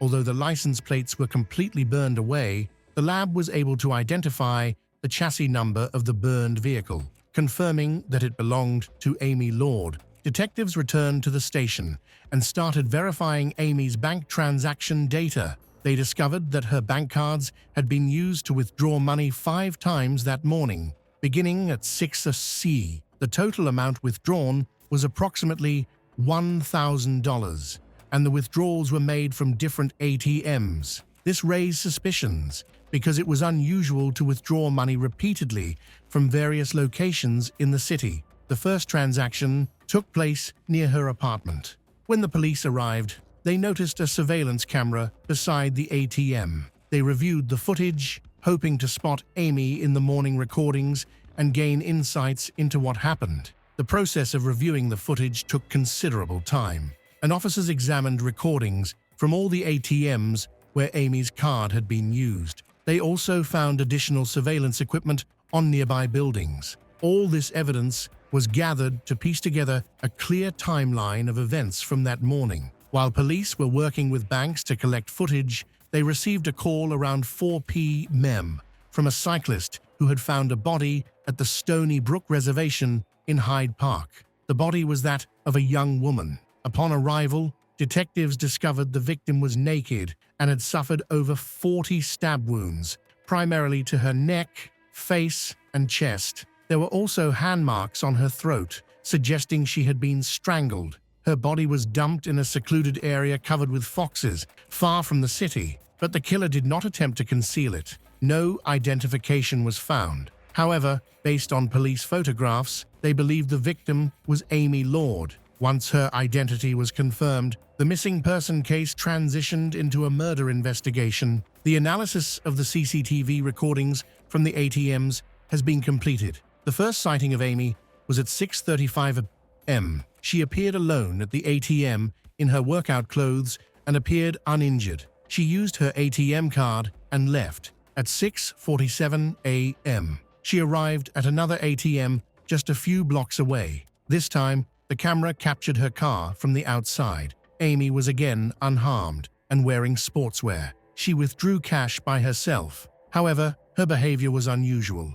The police observed that, while the car was parked outside the bank, she was sitting in the passenger seat instead of the driver's seat. About 7 minutes later, she appeared in another video, this time with visible facial injuries, including a broken nose and several bruises, indicating she had been attacked. It seemed she had been kidnapped, yet she did not attempt to escape. Amy withdrew cash again and returned to the car, remaining in the passenger seat. Detectives tracked the car's movements throughout the city and obtained more recordings in an effort to identify the driver. The first shot showing Amy in the passenger seat and the driver behind the wheel was captured at 6:10 a.m. This helped them establish a timeline of events, but they still could not identify the driver's face. While reviewing the footage, the police noticed that the driver was hiding his face, possibly with a t-shirt or a headband. He wore a cap, and in one clip, when he adjusted it, it showed that he had a clean-shaven head. Detectives needed to find the exact moment Amy was abducted, so they continued gathering information from CCTV cameras. This effort led them to capture the moment Amy left her apartment. As soon as she opened the door, she was attacked by an unknown man who had been waiting outside. Pacing back and forth, he forced her inside, and they stayed behind the closed door for about 15 minutes. At 5:52 a.m., both of them came out and walked toward Amy's car. This suggests that the first cash withdrawal happened while she was being threatened. This information helped the police piece together the sequence of events. As soon as she left her apartment, preparing for a workout before heading to work, she was kidnapped. The attacker likely persuaded her that if she gave him enough money, he would let her go. As a result, Amy did not resist and complied with his demands. After withdrawing the required amount from her card, she was taken out of town and attacked with a knife. Following the murder, her body was left in a wooded area, and her car was set on fire. The police were unable to obtain a clear image of the suspect's face. Investigators questioned Amy's relatives to check if anyone might have wanted to harm her, but she had no known enemies. Her boyfriend had a strong alibi and was ruled out as a suspect. The attacker needed gasoline to set the car on fire. In the video footage from when the attack started, the attacker was not seen carrying anything that looked like fuel. Therefore, he must have bought it at a gas station. After the attack, he drove 10 kilometers to a country park to dispose of the body before returning.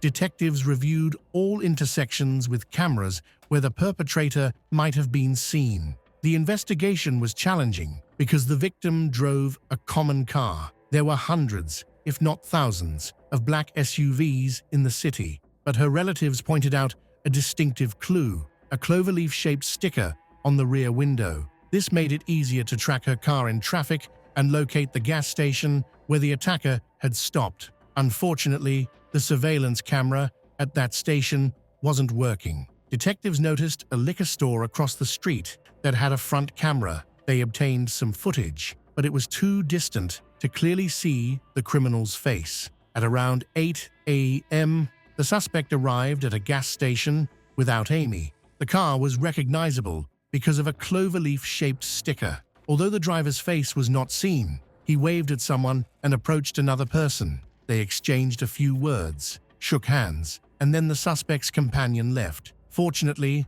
this person came closer to the liquor store's CCTV camera, allowing him to be identified. The police located him, had a conversation, and he revealed that he met his friend, 28-year-old Edwin Alamany, near the gas station. At 8 a.m., Edwin was in a black SUV that had not been seen before. He previously worked as a waiter's assistant and was currently unemployed. Early in the morning, on July 23, 2013, around 4:23, another resident of South Boston, Alexandra Cruz, was attacked just before Amy was kidnapped. Alexandra was walking to her job at Dunkin' Donuts when a stranger assaulted her in the parking lot, hitting her in the jaw and causing her to briefly lose consciousness. The attacker then began to strangle her, but suddenly stopped, claiming he had made a mistake and was looking for someone else. He threatened to kill her if she screamed. He took her valuables and turned away for a moment,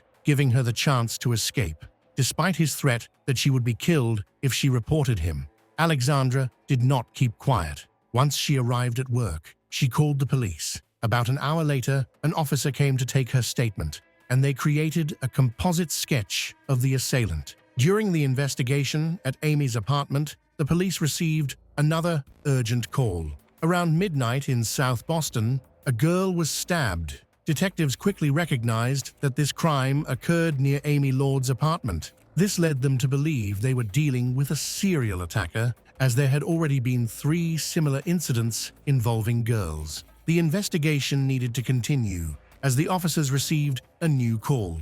21-year-old Kaylee Ballantyne was attacked shortly after midnight. She was the only daughter in her family, raised alongside 2 older brothers, which may have contributed to her ability to defend herself. Her parents described her as a fighter from a young age. All the children in the family were athletic, but despite her delicate appearance, Kaylee displayed remarkable strength, sometimes even outdoing her brothers. In 2003, when she was just 11, she faced a serious incident when a basketball backboard fell on her head, leaving her in a coma for a month. Fortunately, she survived, recovered fully, and even resumed playing hockey. When the police spoke with the victim of the latest attack, Kaylee was injured, but still alive and able to recount her night. She had been working and was heading home around midnight. With her headphones on, she didn't notice any danger right away. As she approached her apartment, she noticed a suspicious-looking man on the opposite side of the street. He was large and appeared to be watching her. Then, he crossed over to her side, stopped, and stared at her for about 5 seconds. This made her feel uneasy, so Kaylee hurried her steps. She got to her apartment and went to enter the code to get in. Initially, she entered it wrong, but got it right on the second try. When Kaylee opened the door, the man was right behind her. He put his hand on her left shoulder and pushed her through the door, his right hand holding a knife to her head. Kaylee fell to the floor, and the attacker pushed down on her, sitting on top of her. She pleaded for her life, asking him to take anything he wanted, but he began to stab her without saying a word. In a desperate attempt to protect herself, Kaylee crossed her left arm over her chest and started to fight back with her right hand. She also kicked at him. During the struggle, she successfully knocked the attacker's hand away, causing him to accidentally hurt himself and loosen his grip. Sports weren't merely a hobby for Kaylee, she was a professional athlete, strong and resilient, which helped her find the strength to fight back. This moment gave her the opportunity to save her life. After her attacker fell backwards and Simple walked away. As he walked away, Kaylee slammed the door behind him so he couldn't come back. She remembered that she didn't know how many times she had been stabbed and that she didn't really feel any pain when it happened. She tried to stand up, but she collapsed and her chest tightened. She wondered if it was her adrenaline, if she was dying, and knew she needed to get into her apartment. Kaylee said that for some reason, her apartment key was in her pocket, which made it much easier, so she crawled to the apartment door, unlocked it, and went inside. Once inside, she crawled to her first roommate's room and told her that she had just been stabbed and that she needed her to get towels, tissues, or anything to stitch up the wound and then call 911. She insisted on calling her loved ones, worried that she might not make it through the attack. Her friends stayed calm and encouraged her to call emergency services first. Meanwhile, the neighbor took a video of everything Kaylee said. Remarkably, she managed to remain calm, even though she had sustained serious injuries: 2 stab wounds to her face and 2 to her neck. In total, the attacker had stabbed her 9 times, with 1 wound puncturing her left lung and another coming dangerously close to her heart. The trial of Edwin Alemany started in 2015 and lasted for 14 days. The key witness for the prosecution was Kaylee, the survivor. During her testimony, she displayed such inner strength that Edwin could not even look her in the eye. Alexander Cruz, the first victim, also testified against him. Edwin's defense attorney attempted to downplay his violent behavior, arguing that Edwin had tried to end his own life by cutting his wrists, which resulted in scratches on his neck and arms. Ultimately, Edwin was found guilty of first-degree murder for Amy's death, armed robbery, aggravated assault with a weapon, and attempted murder of Kaylee Ballantyne and Alexander Cruz. He never accepted responsibility or showed any regret for his actions. On June 9, 2015, he was sentenced to life in prison without the possibility of parole for the murder of Amy and received an additional 35 years for the attacks on Kaylee and Alexander. When Kaylee gave her final statement, she shared her challenges in trying to live a normal life. Her heartfelt words brought many people in the courtroom to tears. Amy's parents gave Kaylee their late daughter's necklace as a token of gratitude for her testimony, which helped convict a dangerous criminal. However, Edwin, the criminal, never showed any remorse. In October 2020, he approached a federal judge to complain that his lawyers had been ineffective by opting for an insanity defense and admitting his guilt without his consent, despite him claiming he was innocent. In 2021, the state Supreme Court upheld his conviction. Edwin then hired a new lawyer and tried to formulate a different strategy to gain immediate release by pointing out the mistakes made by his previous attorney and the prosecution. However, these attempts were unsuccessful. After Kaylee recovered from her injuries, she returned to school and graduated from university. She lived in Boston until Edwin's case was resolved.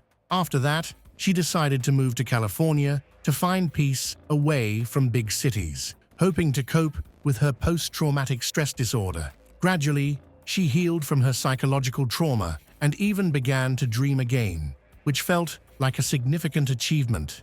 During this period, she felt intense anger towards Edwin for taking Amy's life and nearly ending hers too. Kaylee struggled to understand what could drive someone to such senseless cruelty. Over time, however, she began to feel pity for Edwin, recognizing the flaws in his character that led to his actions. Eventually, she wrote him a letter of forgiveness, but never sent it. It remained in her desk for 2 years. Then Kaylee tried to contact Edwin's lawyer, but received no response. Later, during a sermon about forgiveness at her church, she was reminded of the man who nearly took her life. Coincidentally, the pastor was visiting the prison where Edwin was held, so Kaylee asked him to deliver her letter.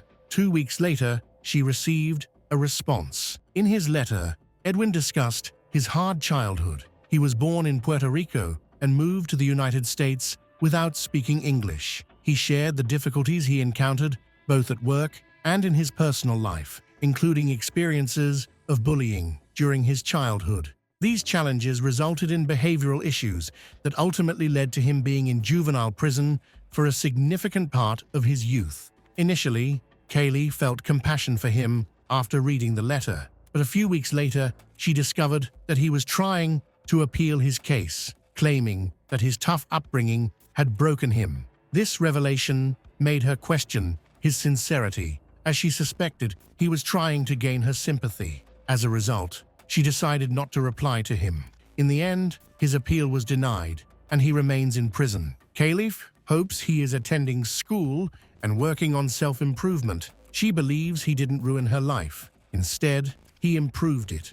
Kaylee has decided to turn her circumstances into something positive and feels happier than ever. Even though she faces daily anxiety and various challenges, she continues attending therapy and strives to maintain a positive outlook. After spending some time in California, she returned to Maine, where she currently resides. As a public speaker, she shares her story to inspire and support others who have experienced trauma. About a year ago, she stepped back from public speaking and is now seeking new ways to share her message. Kaylee feels passionate about her story because it has the potential to connect with others and create positive change in their lives. Currently, she works in marketing, is in a loving relationship, and has recently purchased her first home. Hello everyone. Today, we will learn about another case. The case of Zachary Davis.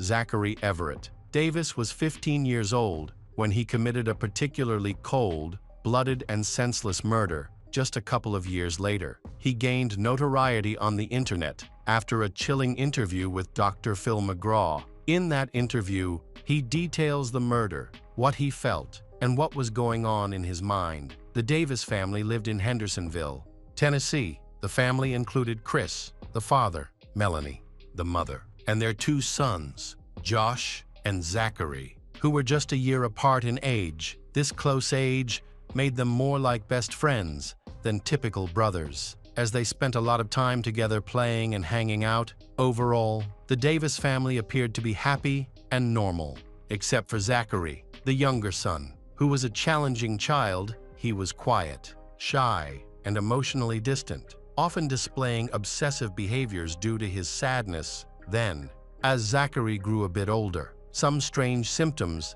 began to manifest, and it became clear that he was suffering from a mental illness. This situation was a significant challenge for both Zachary and his family, but they persevered and sought help from various specialists. In 2009, Chris Davis, the father of the family, passed away from motor neuron disease, also known as ALS. This degenerative condition affects muscle control, leading to a gradual loss of movement over time. Individuals with ALS often become unable to walk and may need a wheelchair. The disease also impacts speech, making it slurred and difficult to understand, and in some cases, it can completely rob patients of their ability to speak. Witnessing a loved one endure this painful decline is incredibly challenging. Unfortunately, the Davis family underwent this firsthand as they watched Chris decline until his death. This experience deeply affected the entire family, especially Zachary, who was very close to his father. After his father's passing, Zachary's behavior changed significantly. He became withdrawn and fell into depression. His mental health worsened, making daily life a struggle. He was hospitalized multiple times. He was diagnosed with early-onset schizophrenia and depression stemming from his loss. A psychotherapist was assigned to him, and Zachary attended 4 therapy sessions before he stopped going, since he was only 12 at the time. His mother, Melanie, took him to the appointments for reasons unknown. She eventually decided to discontinue the therapy sessions and instead began taking him to a doctor. Whether Zachary resisted therapy or his mother was too busy, he ultimately received no support for his mental health issues despite his challenges. Zachary made an effort to lead a normal life. He attended school, but he rarely interacted with anyone there.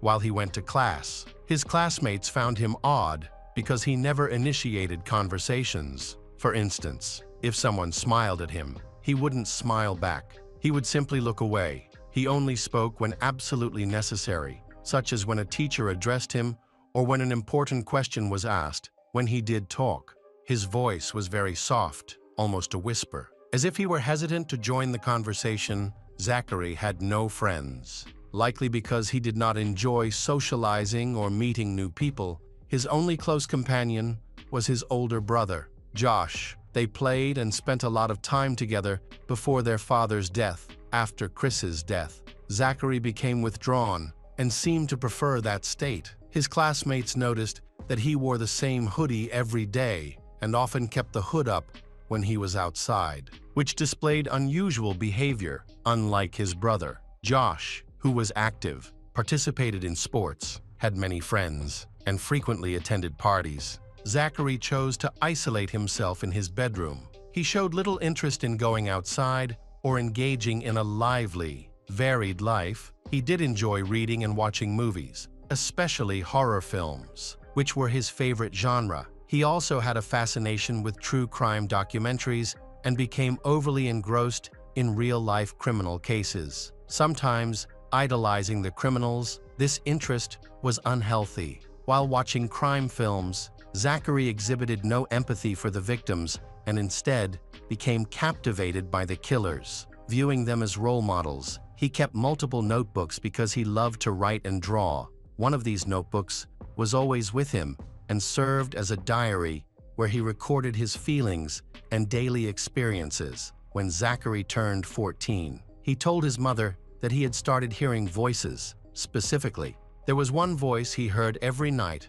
that caused him so much stress he could hardly sleep. This voice belonged to his deceased father and said many distressing things. Concerned, Melanie took Zachary to a psychiatrist. Unfortunately, his condition only worsened initially.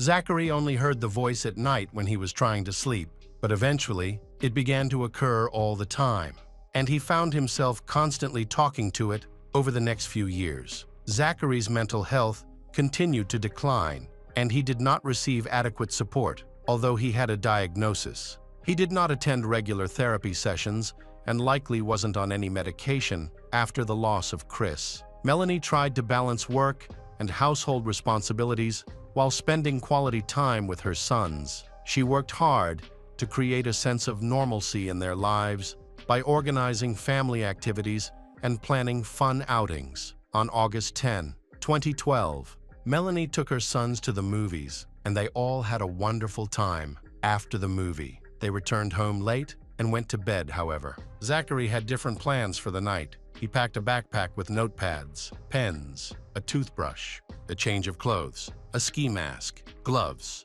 a hammer, and a knife. He then zipped up the backpack and went to the garage to retrieve a heavy sledgehammer that the family kept there. Around 11 p.m., Zachary picked up the sledgehammer and walked to his mother's bedroom. He paused at the door. Looking at his mother, was asleep, with the lights off. In that moment, he felt completely clear-headed. He approached her, lifted the sledgehammer, and began to strike her repeatedly with all his strength. He did this with such brute force that her blood splashed all over the room. The force of the blows caved in his mother's skull. Zachary recounted that his mother regained consciousness after the first or second blow, but she couldn't speak.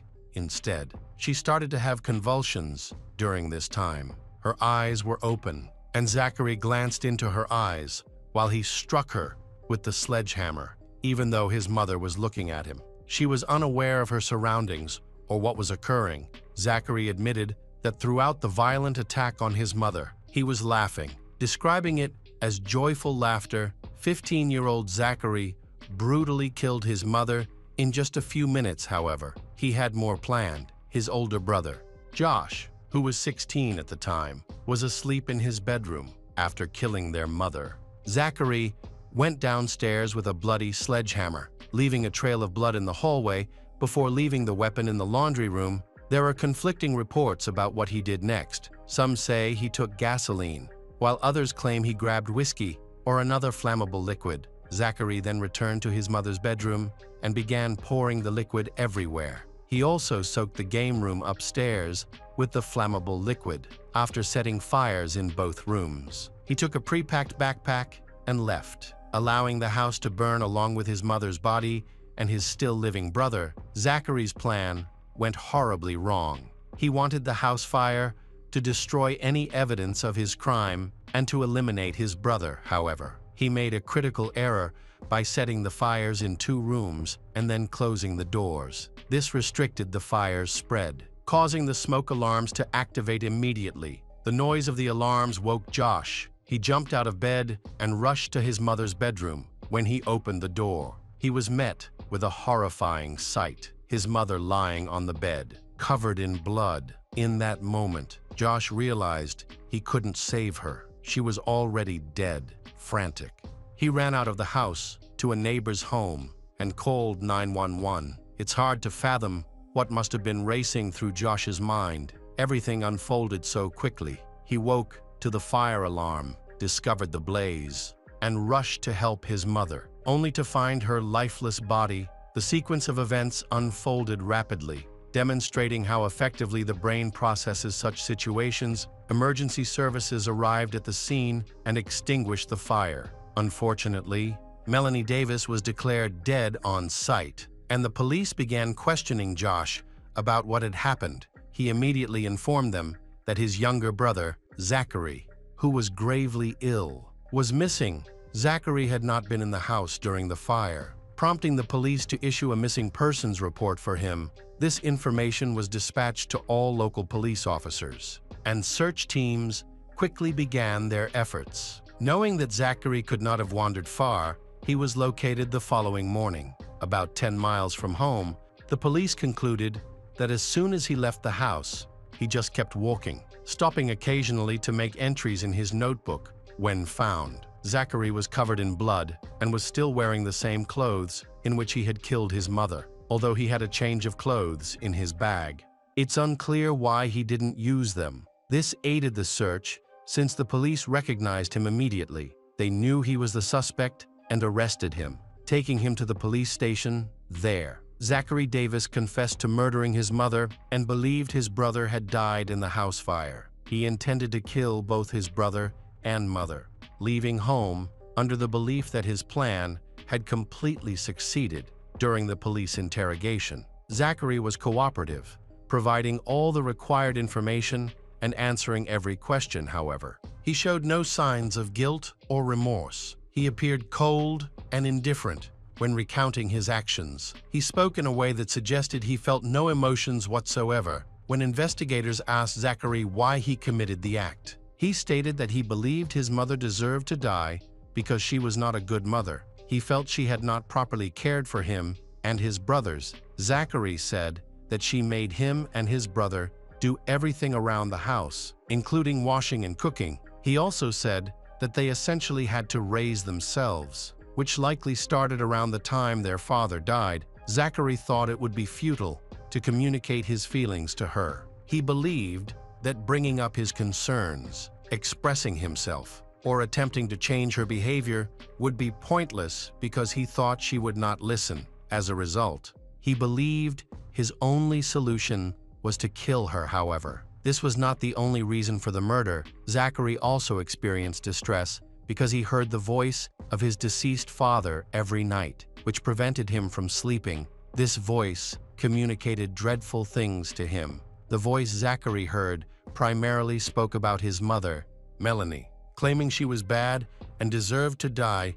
This is what the voice, which Zachary believed to be his father's, conveyed to him, leading him to think that Melanie should die.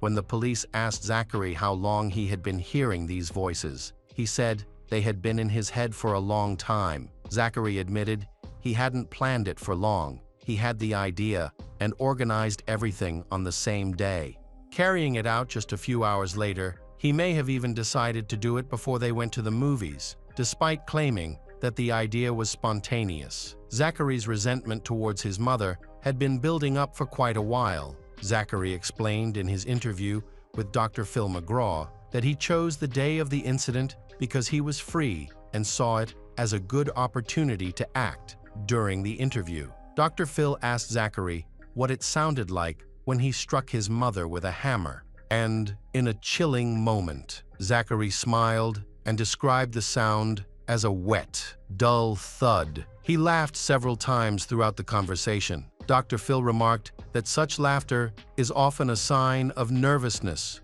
rather than malicious enjoyment. Regardless, Zachary's laughter came across as unsettling. He claimed to love his mother. Though his sincerity was questionable, he acknowledged that they were not close and rarely communicated. Yet there was no animosity between them. The case shocking not only to the public, but also to those who knew the Davis family. While many were aware that Zachary struggled with mental illness, no one expected him to commit such an act against his mother. Zachary also mentioned that he never truly argued with his mother. Instead, he preferred to withdraw during conflicts. So why did he label her a bad mother if there was no real tension? According to him, their mother simply stopped being a mother to them, however. His relationship with his older brother Josh was even worse than his relationship with his mother. Although very few knew about this from the outside, they seemed like best friends during his teenage years. Zachary claimed that Josh abused him severely, even while their mother was at home. It's important to note that Josh was never charged or convicted of any crime, and Josh firmly denies these allegations. He defended himself during a hearing when Zachary's claims were brought up in court as a reason for Zachary's desire to harm him. In court, Josh reiterated that these incidents never occurred. No evidence supports these claims, but it would be challenging to find proof, even if they were true. Zachary claims that this incident significantly influenced his decision to kill his mother. He felt anger towards Melanie. Believing she should have protected him, he felt let down by her because she was in the house when Josh harmed him, but did nothing to intervene. She didn't even notice. It seemed to Zachary that she didn't care, and he allegedly tried to tell his mother what Josh had done, but she didn't want to hear it. Zachary wrote in his diary that she wouldn't listen to him and that she never believed him. She got angry every time he brought up the subject. She yelled at him, saying he was lying. This was one of the few topics they argued about. As they generally did not have many disagreements or conflicts within the family, Zachary revealed that the violence he experienced deeply affected him. Following the incident, he refrained from bathing for several weeks because the bathroom lacked a lock, and he was afraid his brother might break in while he was vulnerable. This led to him smelling very unpleasantly, which further fueled his anger towards his mother. It is hard to believe that a mother wouldn't notice their child had stopped showering, yet Melanie never mentioned this to Zachary. As a result, Zachary began to harm himself, which was the most severe sign of his illness. He expressed thoughts of wanting to kill his mother with a sledgehammer, wishing for her to die a painful death rather than peacefully in her sleep. He fantasized about starting a fire while Josh was still in the house, so that Josh would wake up in panic as the flames approached him. Wanting him to suffer, however, things didn't unfold as Zachary had envisioned, and Josh survived now. Reflecting on these events, Zachary regrets not having followed through with his plan to ensure his brother was dead before leaving the house. Many believe that Zachary was not mentally fit to stand trial, but he was ultimately deemed competent, and the trial proceeded, although he was only 15 years old at the time of the crime.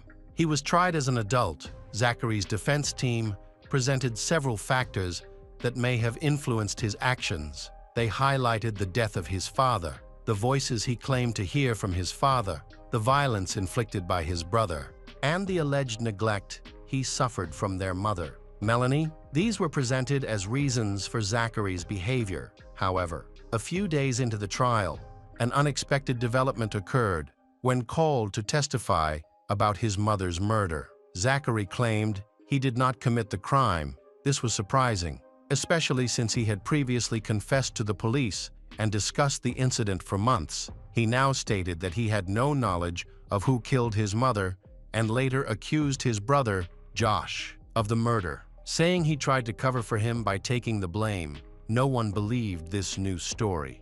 As the evidence clearly pointed to Zachary as the perpetrator, it was evident to everyone that he was responsible for the crime, and it was well known that Josh was not involved in their mother's murder. On Friday, June 5, 2014, when Zachary was 17 years old, Sumner County Judge D. David Gay sentenced Zachary Davis to life in prison with a minimum term of 60 years in Tennessee and the possibility of parole after 51 years, when he is eligible for parole. Zachary Davis will be about 68 years old. Whether this murder was a brutal murder or the result of a mental disorder. It is a tragic story of a family destroyed. Welcome back. Detectives, let's dive into another horrible case. The case of Jennifer Logsdon.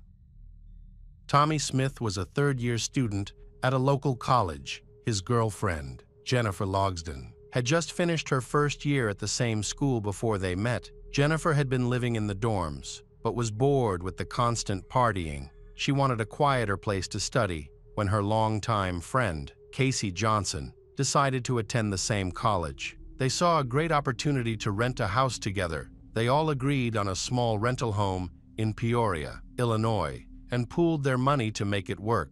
Everything seemed fine until a hot summer day. On July 19, 1991, at that time, 20 years old, Tommy and his 19-year-old fiancée, Jennifer, were busy preparing for their wedding. They planned to start a family after finishing their education and securing jobs. They are enjoying the weekend. With Casey, the three of them had been living together for a while, getting along well and supporting each other. Tommy and Jennifer even intended to continue living in the house after their wedding. On the evening of July 19, 1991, Tommy, Jennifer, and Casey gathered to watch a movie together. They chose a horror film by Stephen King. They set up a mattress taken from the bedroom, prepared some snacks, and made themselves comfortable. It seemed like a typical evening, and no one could predict the nightmare that was about to unfold. After a while, Jennifer fell asleep, followed by Tommy, while Casey went to a different room to sleep. In the middle of the night, Jennifer woke up to a terrifying scream coming from nearby. Feeling confused and bewildered in the darkness, she noticed Tommy fighting with a stranger. The attacker was a large black man with bloodshot eyes and a knife in his hand. Despite looking very intimidating, Tommy fought fiercely with the attacker, who struck him with many powerful blows. Obviously, this tall man was stronger and more aggressive than Tommy, but Tommy still fought back with all his might. Jennifer felt confused and helpless. She noticed something strange. The attacker had socks on his hands while his feet were bare. She realized that Tommy was losing strength, but she herself was unable to move due to shock and fear. Tommy was attacked in the chest and neck when Tommy collapsed. Jennifer knew that the attacker was going to continue. He aimed at her and attacked with the knife, desperately. Jennifer fought back with all her strength. At one point, she managed to overpower the attacker and take the knife from him, but she had already sustained serious injuries and could no longer fight. The knife slipped from her hand and fell to the floor. The attacker picked up the knife again and attacked her, quickly knocking her unconscious. At that moment, a conversation could be heard coming from the room where Casey was sleeping. Realizing the danger, Casey called 911 for help. Unfortunately, the connection was poor, or the operator was distracted. As they repeatedly asked for information, the attacker, hearing the commotion, became enraged. He seemed to want to kill her. He broke the lock and rushed into the room. Casey barely had time to finish her sentence and hung up on emergency services because he attacked her. Casey pleaded for her life, begging him not to hurt her. However, the assailant lunged at Casey, striking her in the face and chest. Despite her efforts to defend herself,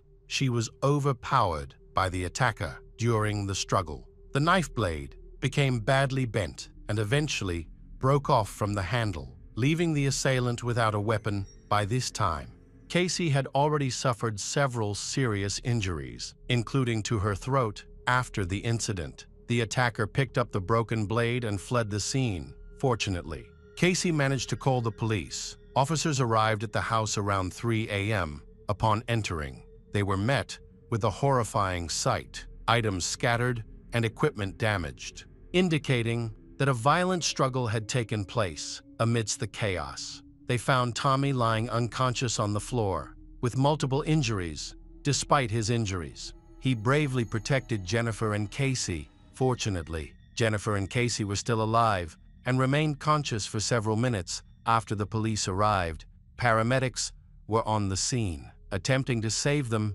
Jennifer seemed to be the most distressed.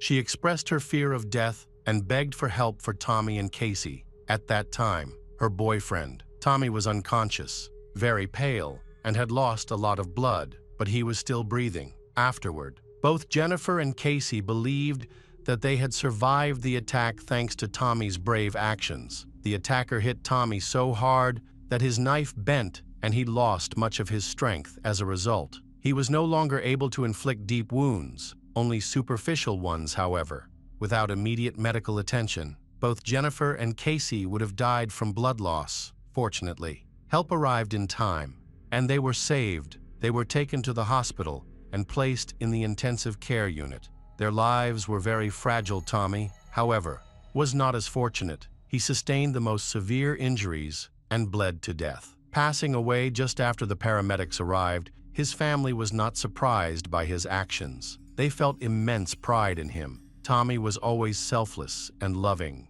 a true hero who protected Jennifer and Casey. Jennifer believed he would have made a wonderful husband and father, with a bright future ahead of him. Sadly, she never had the chance to experience that future. Investigators aimed to gather information about the attacker to begin their search. This individual was clearly dangerous and posed a threat to society, potentially targeting more victims at that very moment, although the attacker was not masked. The darkness made it impossible for Casey and Jennifer to provide a detailed description.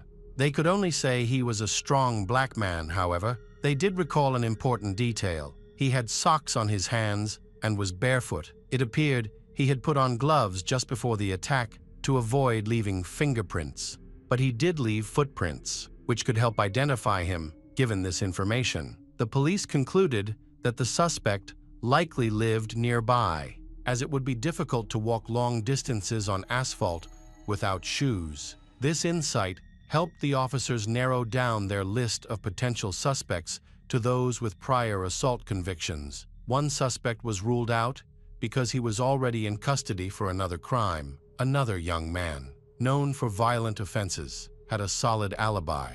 That was confirmed. The police had only one suspect left to investigate: Jennifer's neighbor, Jean Brown, 27 years old, who lived across the street. When the police went to Jean's house to check, they found a blood stain on the mosquito netting of a window. Jean explained that the blood came from a cut he had sustained in the kitchen the night before. However, this explanation was not convincing and made him the prime suspect. He was taken to the police station for questioning. Meanwhile, the forensic scientist was investigating the crime scene for evidence and found several important clues. One clue was an invitation to a party that Jennifer, Tommy, and Casey were planning for the following weekend. It had fallen to the floor during the struggle. They also found human footprints on the ground. These footprints indicated that the attacker was barefoot, which could lead to valuable clues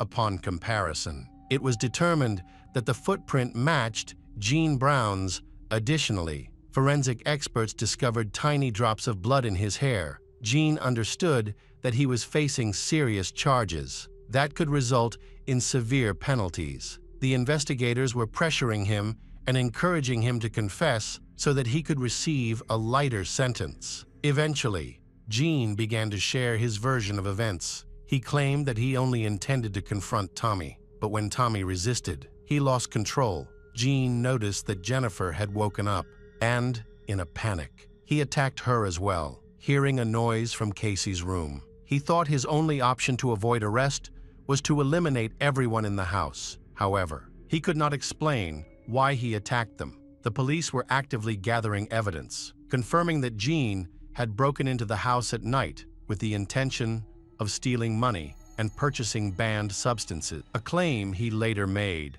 in order not to leave fingerprints. He wore socks on his hands. However, he did not know that footprints were as distinctive as fingerprints. If he had realized this, he might have worn socks on his feet too. His testimony sounds like a detective story, but in reality, it is very unconvincing. Using a knife to try to steal just a few dollars seems absurd. The choice of a house where 3 unemployed students lived together, may seem strange. What was his plan?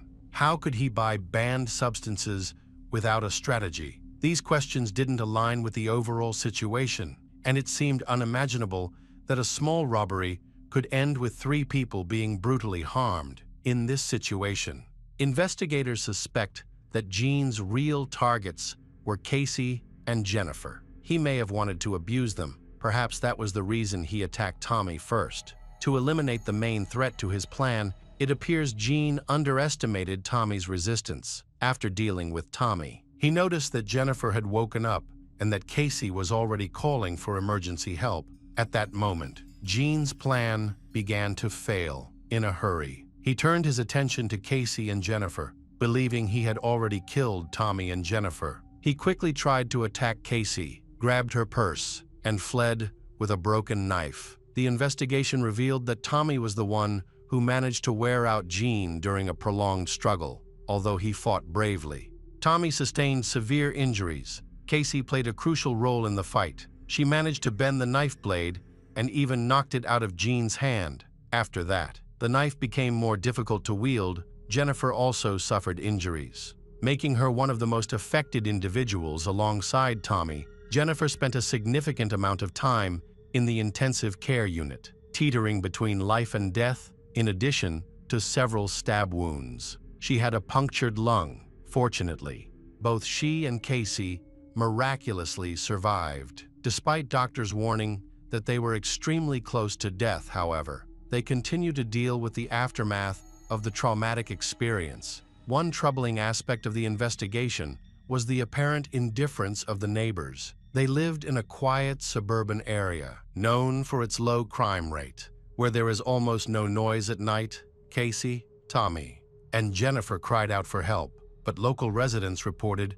that no one heard their screams, not even the nearby neighbors. This silence allowed Gene to leave the scene of the crime and return home without being noticed. If Casey hadn't managed to call for help, she and Jennifer would have bled to death without any chance of survival. Casey was the youngest person present during the attack, only 17 years old. Despite this, she fought back bravely, suffering many injuries in the process. After that, Gene took his crime knife before running away, leaving Casey behind because she pretended to be dead. What ultimately saved her was a call to emergency services. It is hard to imagine the horrors that would have befallen Casey and Jennifer had Casey not successfully called for help. At this point, the 911 dispatcher's response raised many concerns, and the public was outraged by his slow reaction due to a poor connection or lack of experience. He had difficulty responding quickly.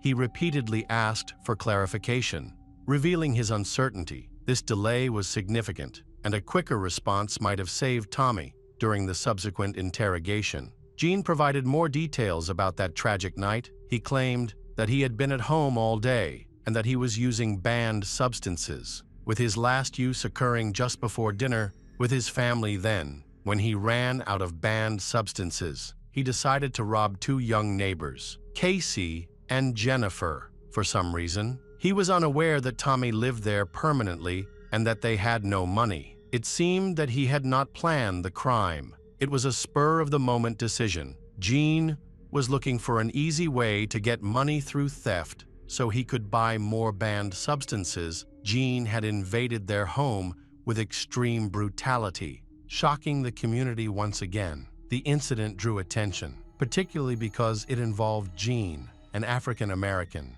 and banned substances. It was a senseless attack on young, promising individuals. Detectives suggested that the motives behind this aggression could include financial gain, a need for intimacy, and possibly envy and hatred towards more successful individuals, specifically attractive young women like Casey and Jennifer. It seemed he aimed to destroy something beautiful. The robbery appeared to be a tactic to lessen his culpability and secure a lighter sentence. However, these were empty justifications, given that the victims included the deceased Tommy and 2 seriously injured girls, Casey and Jennifer. Consequently, Gene faced charges of attempted murder and first-degree murder. at the time of his arrest. He was married and had a son. His family was shocked that he chose a life of crime and banned substances instead of a normal life, ultimately severing ties with him nonetheless. They weren't entirely surprised by the incident. This was not his first crime. He had previously committed robberies and engaged with banned substances, however. His earlier criminal behavior had not been as brutally violent due to the overwhelming evidence and Gene's confession. Investigators quickly secured a search warrant for his house. In his room, they found physical evidence. He had not managed to dispose of the items. Forensic experts discovered that these items were soaked in blood. DNA testing confirmed that the blood belonged to Tommy, Casey, and Jennifer. However, by that time, Gene began to retract his statements. He claimed that he was cut by broken glass while taking out the trash in the evening, causing injuries to his arms and legs. To challenge Gene's account, special tests were conducted. It is common for criminals to injure themselves during knife attacks, particularly when the knife strikes a hard surface like a bone. This can cause the hand to slip onto the blade. Gene had cuts that matched the typical injuries seen in such cases. His hands and the knife were covered in blood, and he often displayed aggressive behavior. But at that moment, he was so enraged that he did not feel pain, given that Gene was a suspect from the beginning of the investigation and that sufficient evidence was found against him. Resisting was futile. In addition to the items found in his room, they also discovered a deformed knife blade from a pen that he had taken with him. The strongest evidence against Gene was microscopic blood droplets from Tommy found in his hair. This evidence provided enough reason to file charges. He was arrested just hours after the massacre, leaving him no time to dispose of the evidence. At that time, the crime was punishable by death, a penalty that was abolished in 2011. The defense attorney began to build a case, claiming that Gene was insane, arguing that he was unaware of his actions. They pointed to the fact that he did not attempt to destroy any evidence, as the murder knife was discovered in his home, along with other incriminating documents. Additionally, the attorney noted that Gene did not wash off the blood or change his clothes, which could indicate that he was not in a sober state. They also highlighted the numerous cuts on his hands as further evidence of his mental state. The attorney even considered arguing that Gene had attempted to end his life throughout the process. The defense aimed to portray Gene in a more sympathetic light to lessen his punishment. Gene supported this narrative by claiming that he could not remember parts of the attack and attributing his actions to intoxication and the use of a banned substance. The prosecutor's office stated that this violent attack was carried out with extreme cruelty. Gene's actions showed no signs of emotional distress or insanity. He broke into a house and attacked 3 young people, Tommy, Casey, and Jennifer, who posed no threat to him. His actions were completely unjustified. The prosecutor's office also noted that robbery was a factor in the attack, which is indirectly supported by the small amount of stolen items. Gene could have taken more valuable possessions, but only grabbed Casey's purse,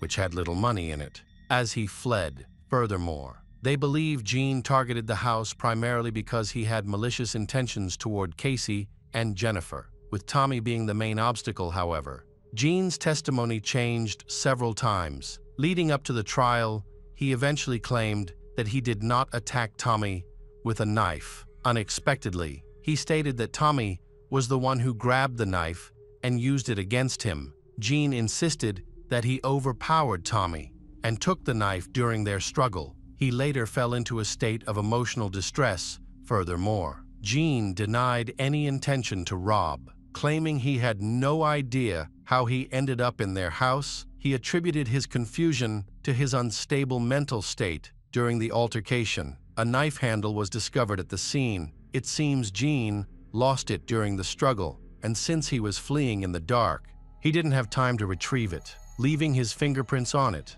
At that moment, Tommy was not involved with the knife. Gene's actions suggested that his intentions were more malicious than he claimed. He didn't wear a mask and appeared unconcerned about being recognized. Likely, because he didn't expect anyone else to be in the house. If his goal was merely to steal money, there would have been no reason for him to attack them. Gene confronted Tommy while he was asleep, and there was no indication that Tommy had noticed him or attempted to fight him off. During the trial, a statement from one of the detectives sparked controversy. He praised Tommy for his bravery in confronting Gene, which he claimed saved the lives of Casey and Jennifer. However, this account contradicted the widely accepted version of the incident, according to the detective.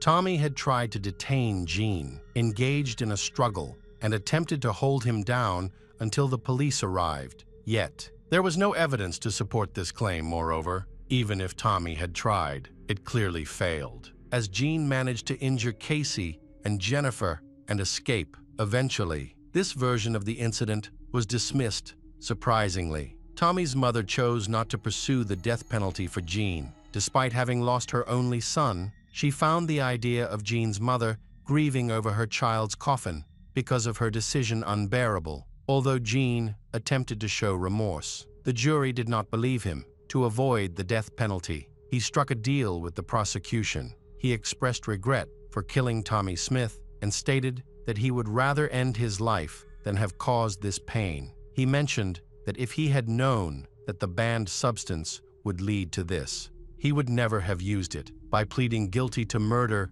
and attempted double murder, Gene avoided execution. He was sentenced to life in prison for Tommy's murder, along with an additional 30 years for each of the attacks on Casey and Jennifer, and 15 years for burglary.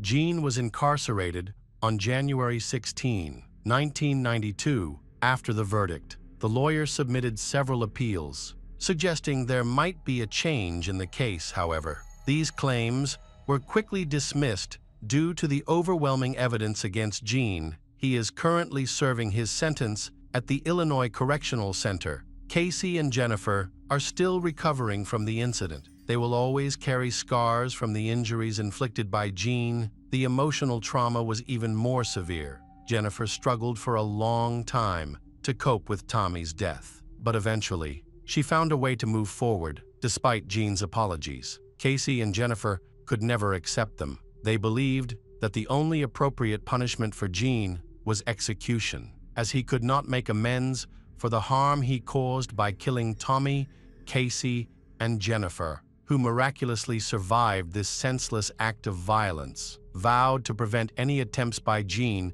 to gain release from prison, given the seriousness of his crimes. It is unlikely that he will ever leave prison. After the incident, his wife distanced herself from him, significantly limiting his contact with their child. Welcome back to our channel. Today, we'll be diving into a new case, the case of Alcácer girls. This story takes us to a small town called Alcácer, located in Valencia, Spain, with a population of only about 7 people. In the 1990s, it became the center of a horrific case involving 3 high school girls. On November 13, 1992, 4 friends, Antonia Rodriguez, Desiree Hernandez, Miriam Garcia, and another girl made plans to meet after school. Their day started like any other. They attended school and looked forward to spending the evening together. When Miriam arrived at school, she expected her father, Fernando Garcia, to pick her up after classes later. Fernando recalled driving her home in his car. During the ride, Miriam talked about her day, the grades she had received, and her dreams for the future. She was especially excited because she was planning to attend a party with her friends that evening. Fernando was sick with the flu, stayed in bed after bringing Miriam home. The party was scheduled to be held at a club called Cooler in the nearby town of Picassent. The girls planned to meet at the remaining friend's house at around 7 p.m. However, the friend wasn't feeling well and decided not to join them. The other 3 girls were determined to go ahead with their plans. By the time they were ready to leave, it was too late to rely on public transportation, so they couldn't find a bus to take them to the club. Miriam decided to call her father for help, but he was asleep instead. Her mother answered the phone. Miriam persistently asked her mother to have her father drive them to the neighboring town, but her mother refused. She believed it was a bad idea and potentially unsafe. and she also wanted her husband to rest. Miriam's mother insisted that the girls return home because it was already late. Miriam, however, asked if she could stay overnight at a friend's house, suspecting this was just an excuse. Her mother firmly insisted that Miriam come home. Reluctantly, Miriam agreed and promised to be back by curfew. Despite this, the girls were determined not to give up on their plans. They decided to find their own way to the club. At 8 p.m., the three friends began walking toward the club. For these young teenagers, this felt like an important night. It was their first time attending such a party. They had all promised their parents they would return on time. As the night went on, keeping that promise turned out to be much harder than they expected. Miriam was about 30 minutes late returning home, and her mother grew increasingly worried. Panic set in. However, in the early 1990s, the girls did not have cell phones, making contact with them impossible. The uncertainty was overwhelming for the parents. Miriam's mother tried to reassure herself, thinking that perhaps Miriam had been upset, gone to a friend's house, or was avoiding coming home to prevent an argument. Though this explanation felt overly optimistic, it gave her a brief sense of calm. She began calling the parents of all the friends Miriam had planned to meet that day. To her dismay, none of the girls were at home. The other parents were just as alarmed and immediately began searching for clues about where the girls might be. No one had any idea when or where the teenagers had disappeared. The last time Miriam's mother had spoken to her, Miriam was leaving a friend's house. It seemed unlikely that the girls could have gone far, as they had no money and had left all their belongings at home. The parents speculated that the girls might have gotten lost while trying to find transportation. Fernando decided to go to Picasso to look for his daughter. Though deeply worried, Miriam's father tried to reassure himself, believing that his daughter had always been a quiet, responsible girl who avoided trouble and bad influences. He hoped to find her near the club and bring her and her friends back home. Unfortunately, when he arrived, there was no sign of the missing girls. Witnesses at the club could not recall seeing anyone matching their descriptions. Fernando relayed this information to her mother, and the family quickly decided to contact the police. However, the police showed little urgency. They assumed the girls had simply stayed out late at the party, wandered into another club, had too much to drink, or spent the night with friends, and would likely return home soon. The authorities informed that they had to wait at least 24 hours before officially filing a missing persons report. The officers suggested that the teenagers might have a habit of sneaking out, but the parents firmly denied this. All the missing girls were between 14 and 15 years old. Miriam had left all her belongings in her room, clearly intending to return later that night. As she had promised her mother, similar patterns were observed in the other girls' cases. One of them had hastily packed a sports bag with items needed for practice the next day and had assured her parents she would come back early to rest. This behavior was entirely out of character for the girls, which left their families deeply concerned. Despite this, law enforcement remained resolute in their belief that no foul play was involved. Crime rates in the area were very low, making it difficult for anyone to believe the disappearances could be connected to criminal activity. When news of the case became public, everything changed. People in the small town, where most residents knew each other, were deeply shocked and assist in the search. Despite 24 hours passing without any progress from the police, the girls' whereabouts remained unknown. Volunteers formed groups to look for the girls and distributed leaflets with their descriptions. Throughout the town, Miriam's family was especially proactive. Working closely with the police and witnesses, the last person who saw the girls was their friend, who had fallen ill and stayed home instead of going to the party. She explained that the group had no access to transportation, no one to give them a ride, and no money. They had planned to hitchhike if necessary, an idea she strongly opposed. Considering it too dangerous, she tried to dissuade her friends, but feared they might go through with it anyway. Investigators questioned other young people who attended the party, but none of them remembered seeing the missing girls that night. This prompted the police to focus on the shortest route the girls would have taken to reach the party. A classmate of one of the girls stated that on Friday evening, as he was heading home after his final exams, he saw the girls in the city center. They were walking in the opposite direction of the club. When he asked if they were going to the party, they said no. He couldn't remember the exact time, but guessed they were likely heading to their friend's house. Another witness, an older acquaintance, reported seeing the girls a few blocks from their friend's house. He was driving through the area with his girlfriend when he noticed them, although he didn't know the girls well. He offered them a ride. Antonia, Miriam, and Desiree told him they were heading to the nightclub Cooler. Then his car broke down. So he dropped the girls off near an auto repair shop near the nightclub. From there, they likely continued on foot. The area where they were dropped off was near some fields. There were a few buildings around, so the area wasn't entirely deserted. Someone might have seen the girls, and there was hope of identifying another key witness. Shortly after, a witness came forward. A woman testified that she saw girls matching the description walking past her house. She mentioned noticing a white car with 3 or 4 men inside that stopped near the group. After briefly speaking with the driver, the girls got into the car. However, she couldn't remember the car's make or license plate. Her testimony raised several questions, considering the number of people already in the car. It wasn't clear how the girls could fit into a typical white sedan if there were already 4 occupants.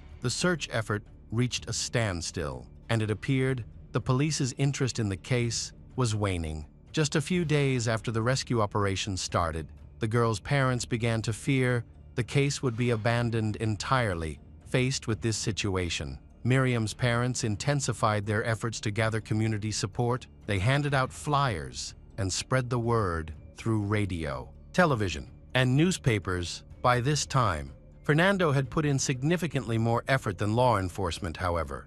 His dedication sparked mixed reactions. Some accused him of seeking attention or fame amidst the turmoil of his daughter's disappearance. Despite this, he successfully brought national attention to the case and pressured the police to take more decisive action. A month and a half had passed since the girls disappeared, and for the 3 families from Alcácer, New Year's Eve was approaching, a holiday they would have to endure without their daughters. There had been no updates about the girls, and it seemed as though the police had completely stopped the investigation. The parents were trapped in an unimaginable state of anguish and uncertainty. On January 27, about 40 kilometers from where the girls lived, 2 beekeepers went to check on their hives in a remote, rugged area near La Romana. The location was difficult to reach unless someone was already familiar with it. While there, they noticed something unusual, a faint glimmer of light coming from the underbrush.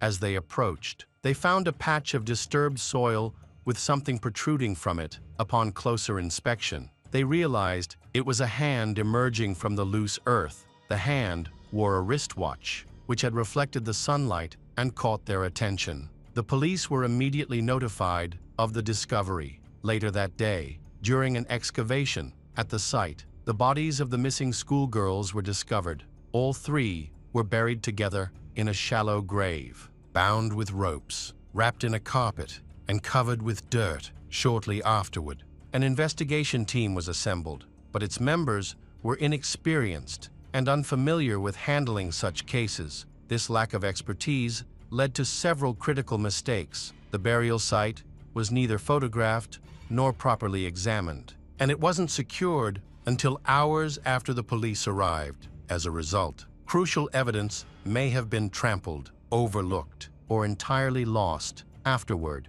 authorities concentrated their search on the area surrounding the grave. Among the findings were personal belongings of the beekeepers and several small, isolated cabins. In one of these cabins, a piece of jewelry resembling an earring worn by one of the girls was discovered. Since the bodies were found on the beekeepers' property, their homes were searched thoroughly. Police suspected that these locations might contain items related to the victims. However, initial searches did not turn up anything. The medical examiner identified numerous signs of torture on the bodies of all 3 victims. The girls had suffered horrific deaths. 2 of them Antonia and Desiree were found decapitated, while Miriam's body was missing her right hand, which was never recovered. Although bullet wounds were determined to be the cause of death, the bodies also showed multiple stab wounds and evidence of severe beatings. Some of the victims had teeth knocked out.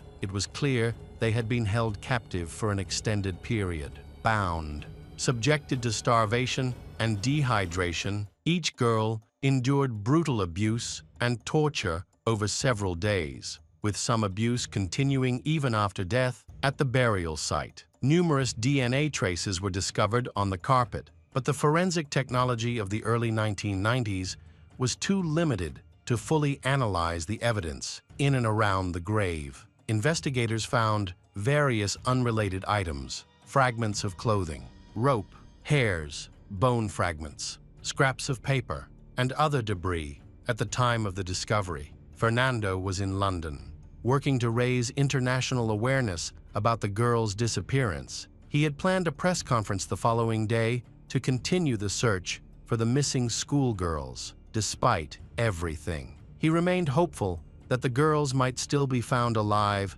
The news of their bodies being discovered was devastating. He immediately boarded the first flight home to be with his family during this tragic time. The extensive media coverage of these events had unintended and troubling consequences for those directly involved when the police informed the families about the girls' deaths. The moment was broadcast live on television. What should have been a private, painful moment was turned into a public spectacle, resembling reality TV. While search efforts were still ongoing, the police quickly identified potential suspects at the burial site. They found fragments of paper that turned out to be part of a patient record from a nearby hospital. This clue led them to a small house near the location where the girls' bodies were discovered. Inside the house, they found an earring, which became a key piece of evidence in the investigation. The suspect was Antonio, who had access to the house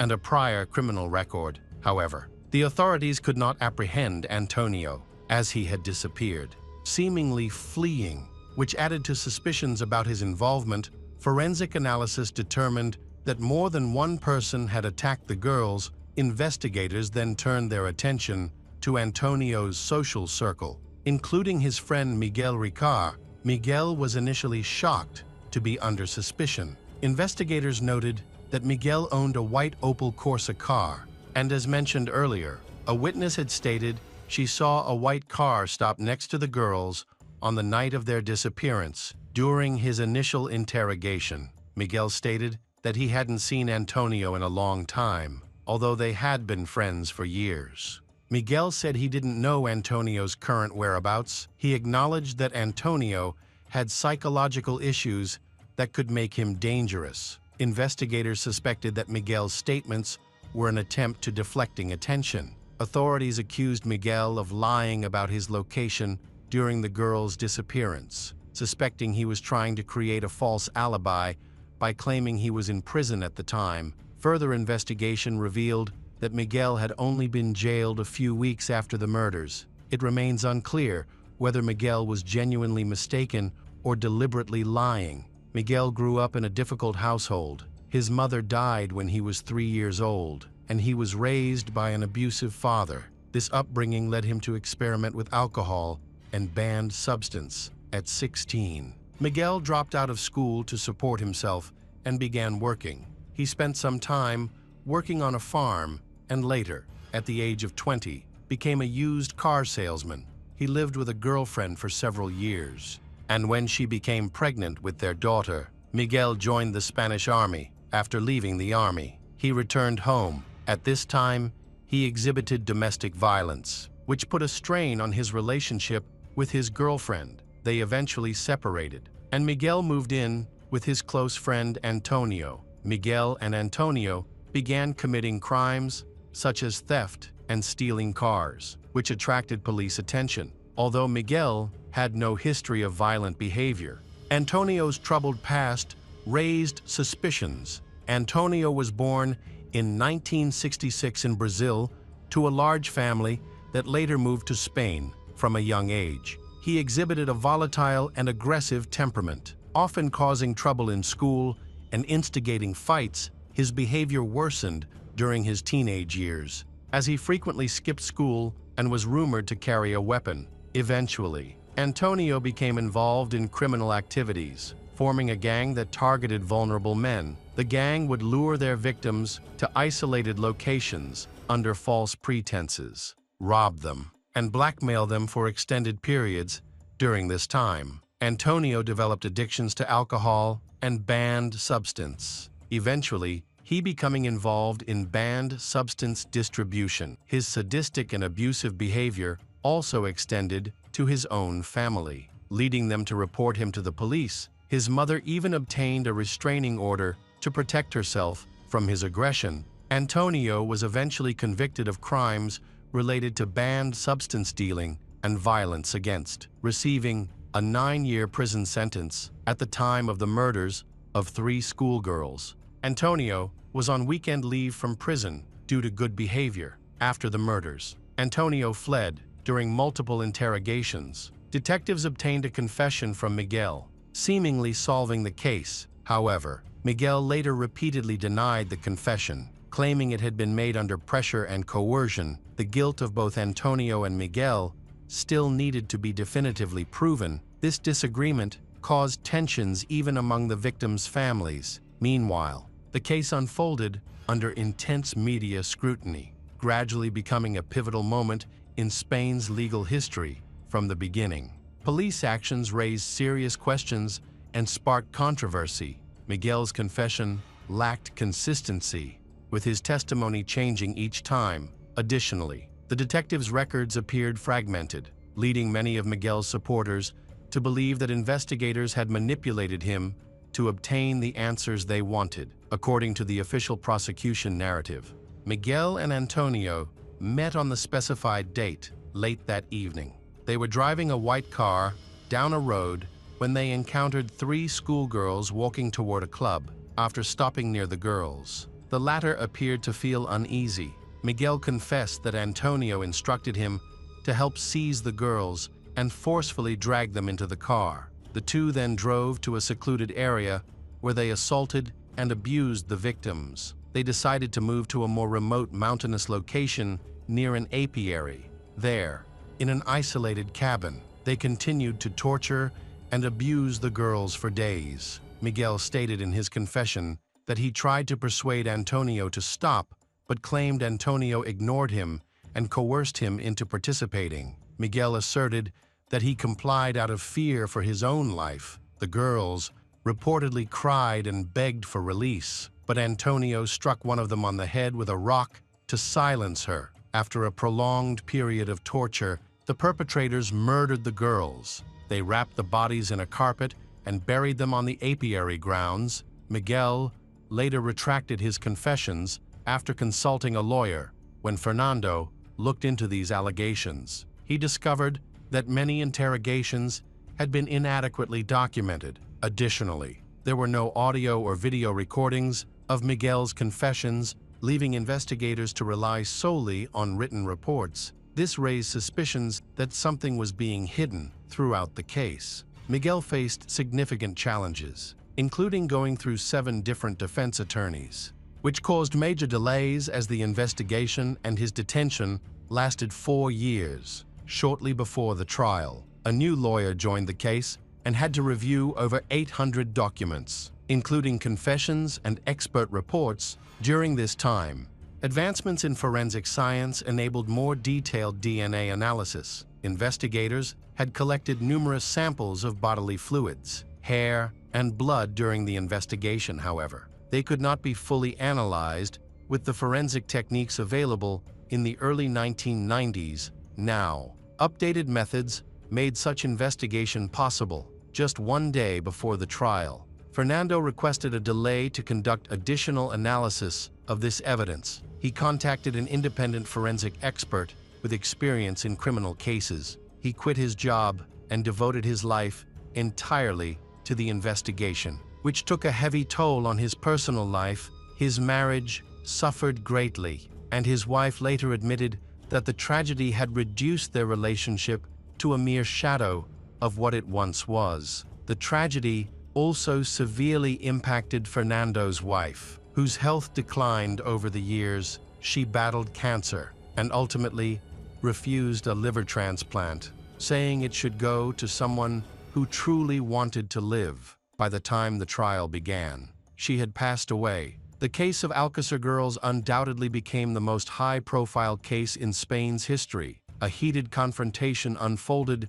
as the prosecution's version of events was riddled with gaps and inconsistencies. Independent experts were unable to find any evidence linking Antonio or Miguel to the murders of the three schoolgirls. Their only connection to the case appeared to be a cabin near the area where the bodies were discovered, and a torn map located close to the burial site, but outside the pit. Searches of the apiary cabin and the white car, allegedly used by the men, revealed no traces of the girls' torture or blood. Considering Miguel's confession, it seemed highly improbable that no physical evidence of the crimes could be found in the house or vehicle. Despite such doubts, the prosecution remained determined to secure a conviction. Meanwhile, Fernando launched his own investigation and unearthed evidence suggesting the involvement of high-ranking officials. Driven by the painful loss of his daughter, he tirelessly sought the truth, openly criticizing the entire investigative process and sparking widespread public debate. He even appeared on television, alleging that the crime might be linked to a criminal network responsible for orchestrating such activities. He accused several prominent figures in Spain, a move that drew significant public attention. However, these allegations came with consequences. Both Fernando and a criminologist assisting him faced legal repercussions for attempting to obstruct the ongoing investigation. Miguel's trial began in mid-1997.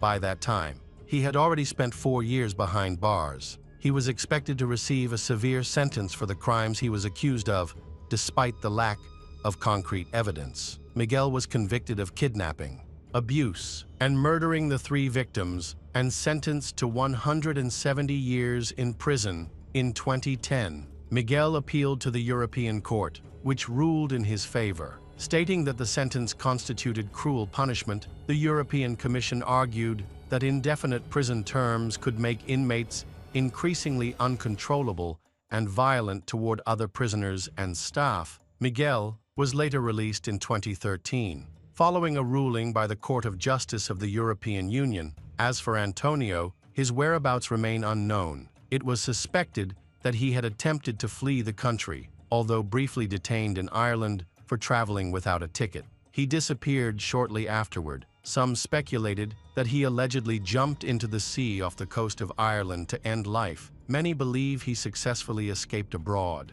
possibly returning to his native Brazil, as he held dual citizenship to this day. Antonio remains on fugitive lists as a prime suspect in the crimes committed against the 3 schoolgirls. The case's resolution and law enforcement's actions remain deeply controversial. Fernando continues to insist that the truth is far more complex than the prosecution has claimed. Samples taken from the carpet and the girl's hair couldn't be matched to any existing profiles in the database. The father believes that Antonio and Miguel likely didn't act alone. More people were likely involved in the crime. However, this truth may now never be revealed. Antonio, who could have helped uncover what really happened, was never found. A statue of the 3 girls was erected in the nearest cemetery where their bodies were buried. Just as in life, the girls remained together even after death.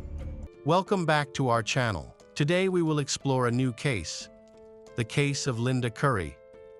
To avoid tragedy, sometimes it is enough just to walk away, to leave someone who behaves strangely and potentially dangerously. But in some heartbreaking cases, the victim and the killer remain fated to be together, leading to an irreversible outcome. Linda was once a charming woman with impeccable taste. She balanced her career during the week with dancing on weekends, which helped her relax and stay active even in her 40s. She looked stunning with her education. Linda achieved professional success, earned a good income, and maintained her perfect image. in 1989.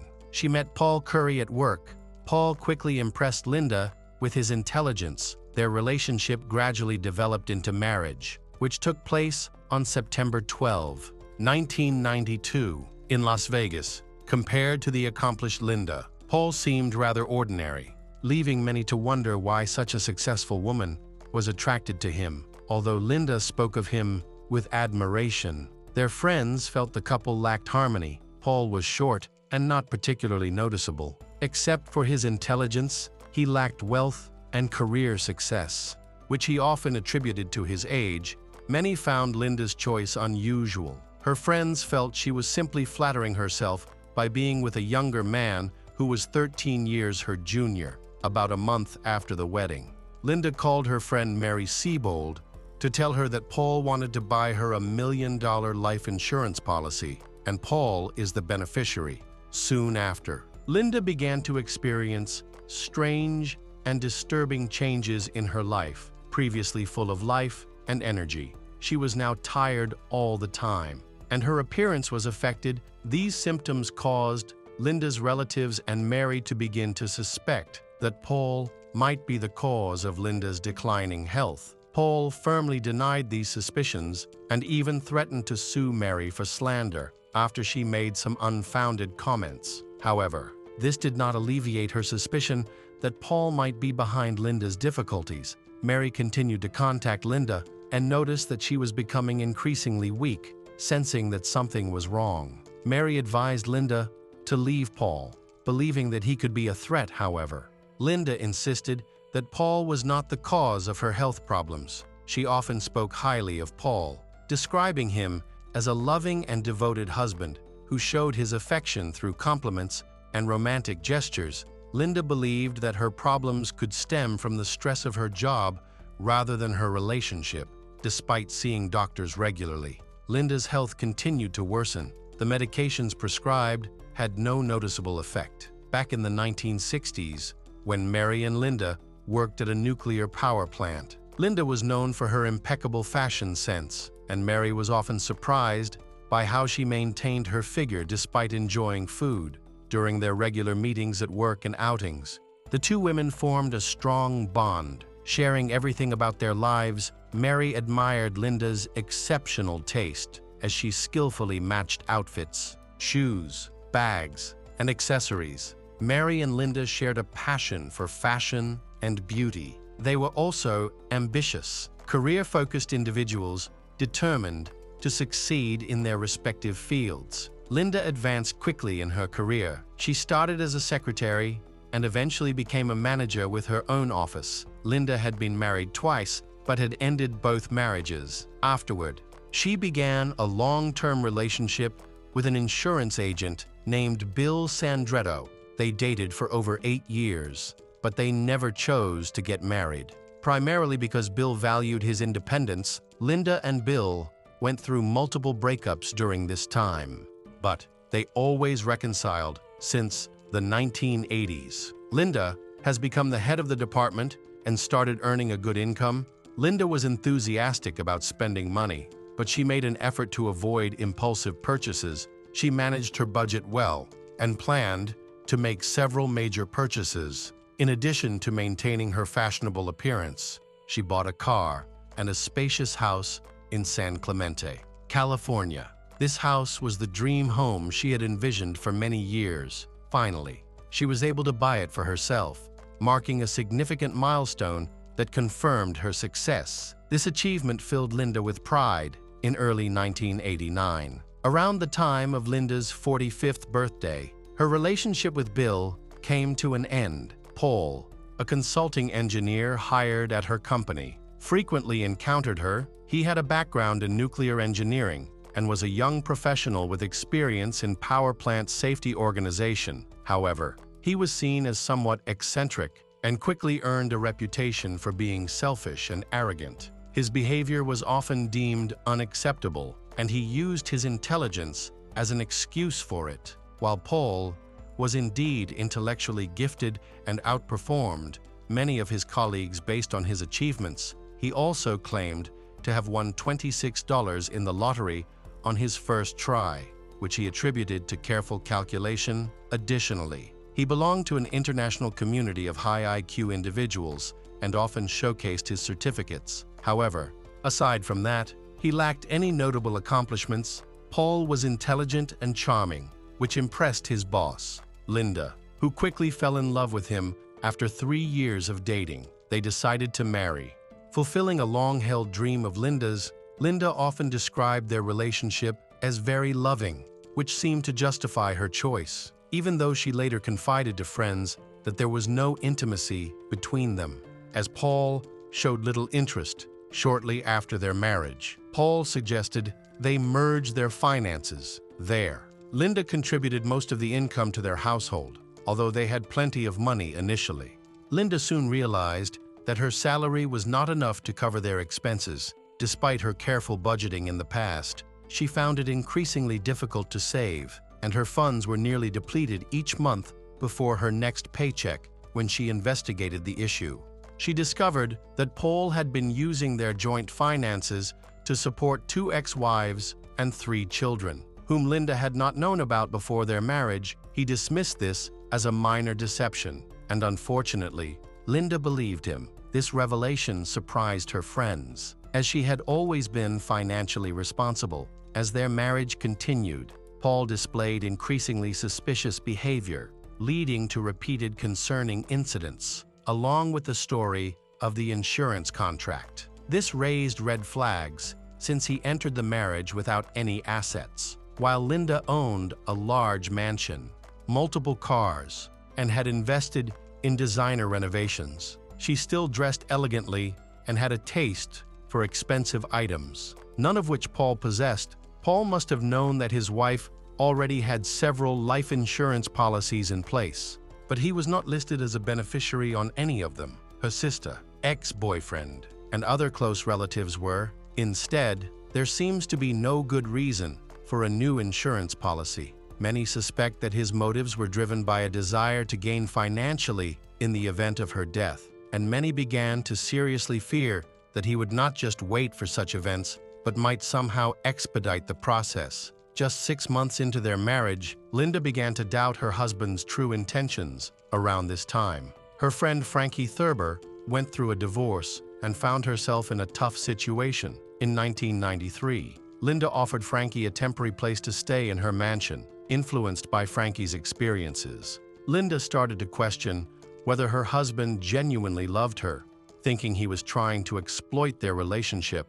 As a result, she asked Frankie not only to stay with her, but also to keep an eye on Paul and report any suspicious behavior. Even Frankie noticed that Paul had strong feelings for Linda, which showed in his actions. Although Paul wasn't wealthy and couldn't shower her with gifts, he expressed his love by taking care of her. He would cook delicious meals and pamper her with treats when she came home from work, followed by running a hot, foamy bath for her. This daily ritual became Linda's favorite. Observing this, and after listening to Frankie, even Mary eventually agreed that Paul seemed to be a loving husband, dedicated to making his wife happy. In June 1993, just before their first wedding anniversary, Linda's health began to decline. She experienced a mysterious illness, feeling persistently unwell without any typical symptoms of common ailments, like a cold.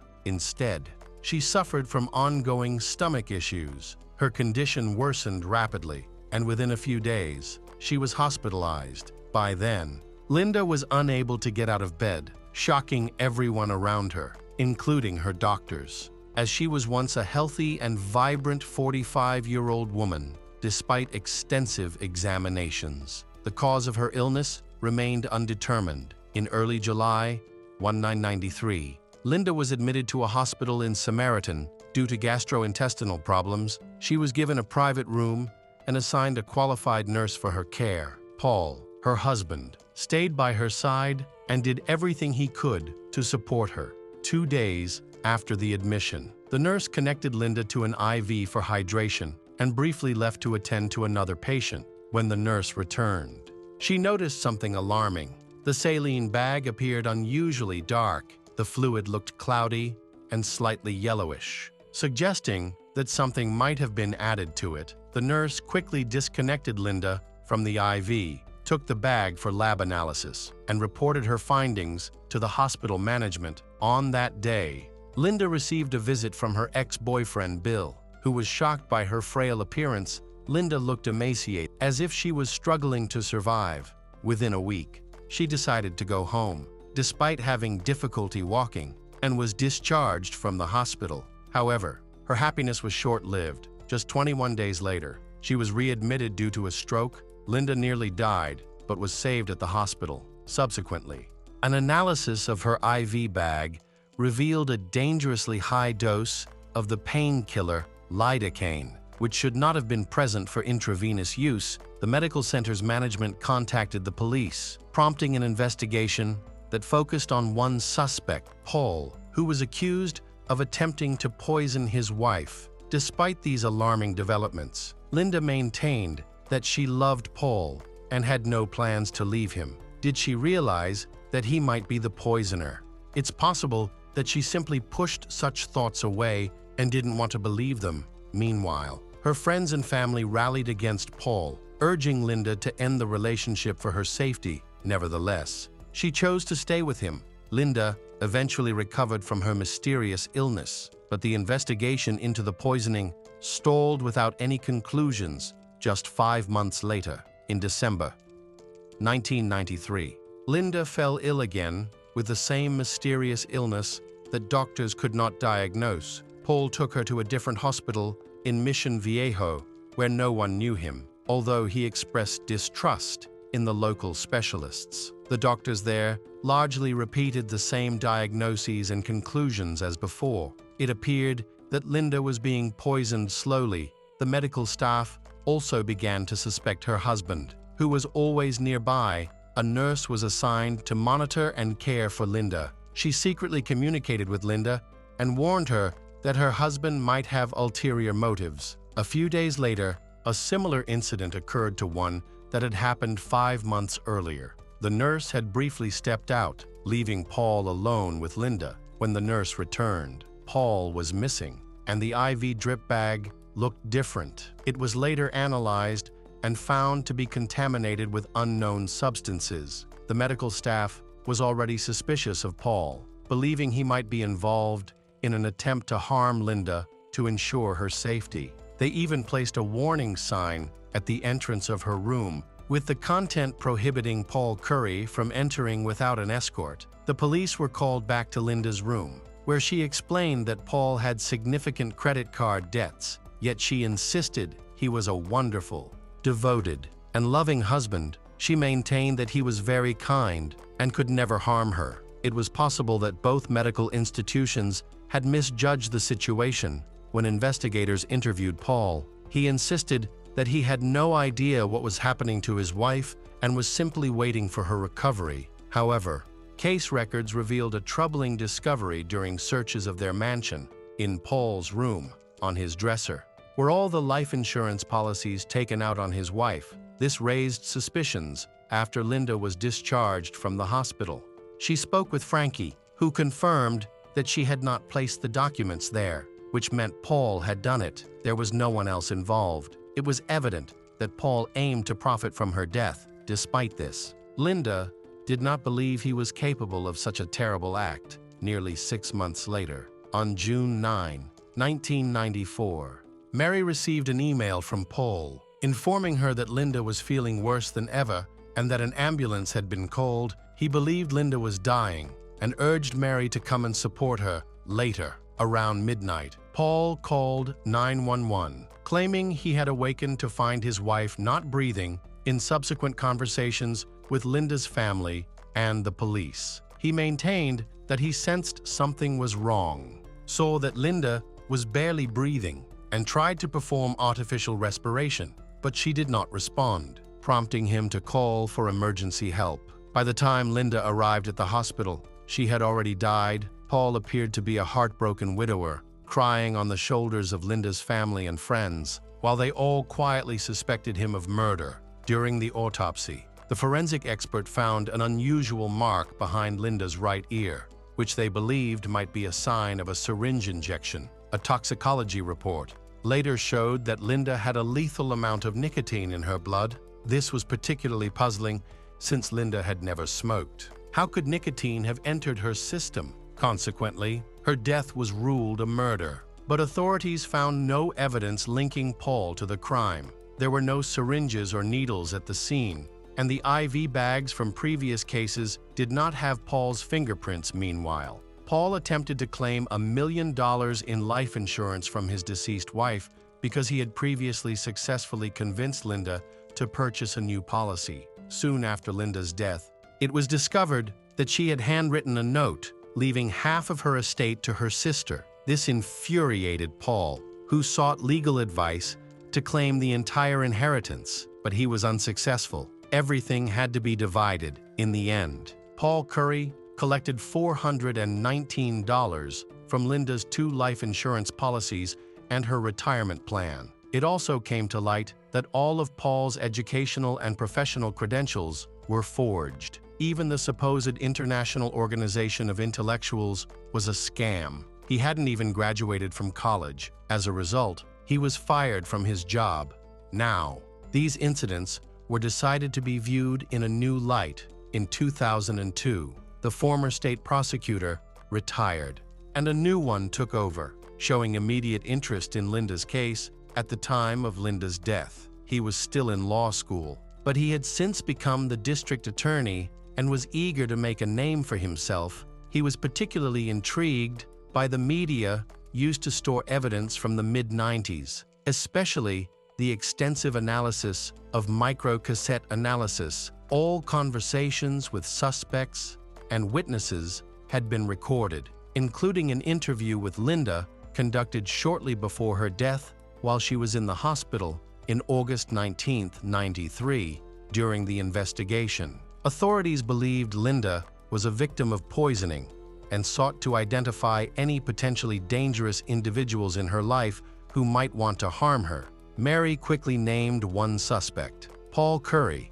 He had the most significant motive. He stood to gain $1 million from insurance and ownership of his wife's property. The new prosecutor investigated the background of Paul and found that his entire life was based on deception. A poison expert specializing in substances like nicotine was consulted for the case. He determined that the nicotine level in the victim's blood was 4 to 5 times higher than a lethal dose, which could not have resulted from smoking alone, given the forensic expert's initial findings. It was concluded that Paul had administered a fatal injection discreetly behind Linda's ear. Death occurred approximately 20 to 30 minutes later, leaving no chance to save Linda. In addition to nicotine, significant amounts of a sedative and sleeping pill were detected in her blood. It appeared that he first sedated his wife to administer the lethal injection without raising suspicion. Adding the sleeping pill was easy for him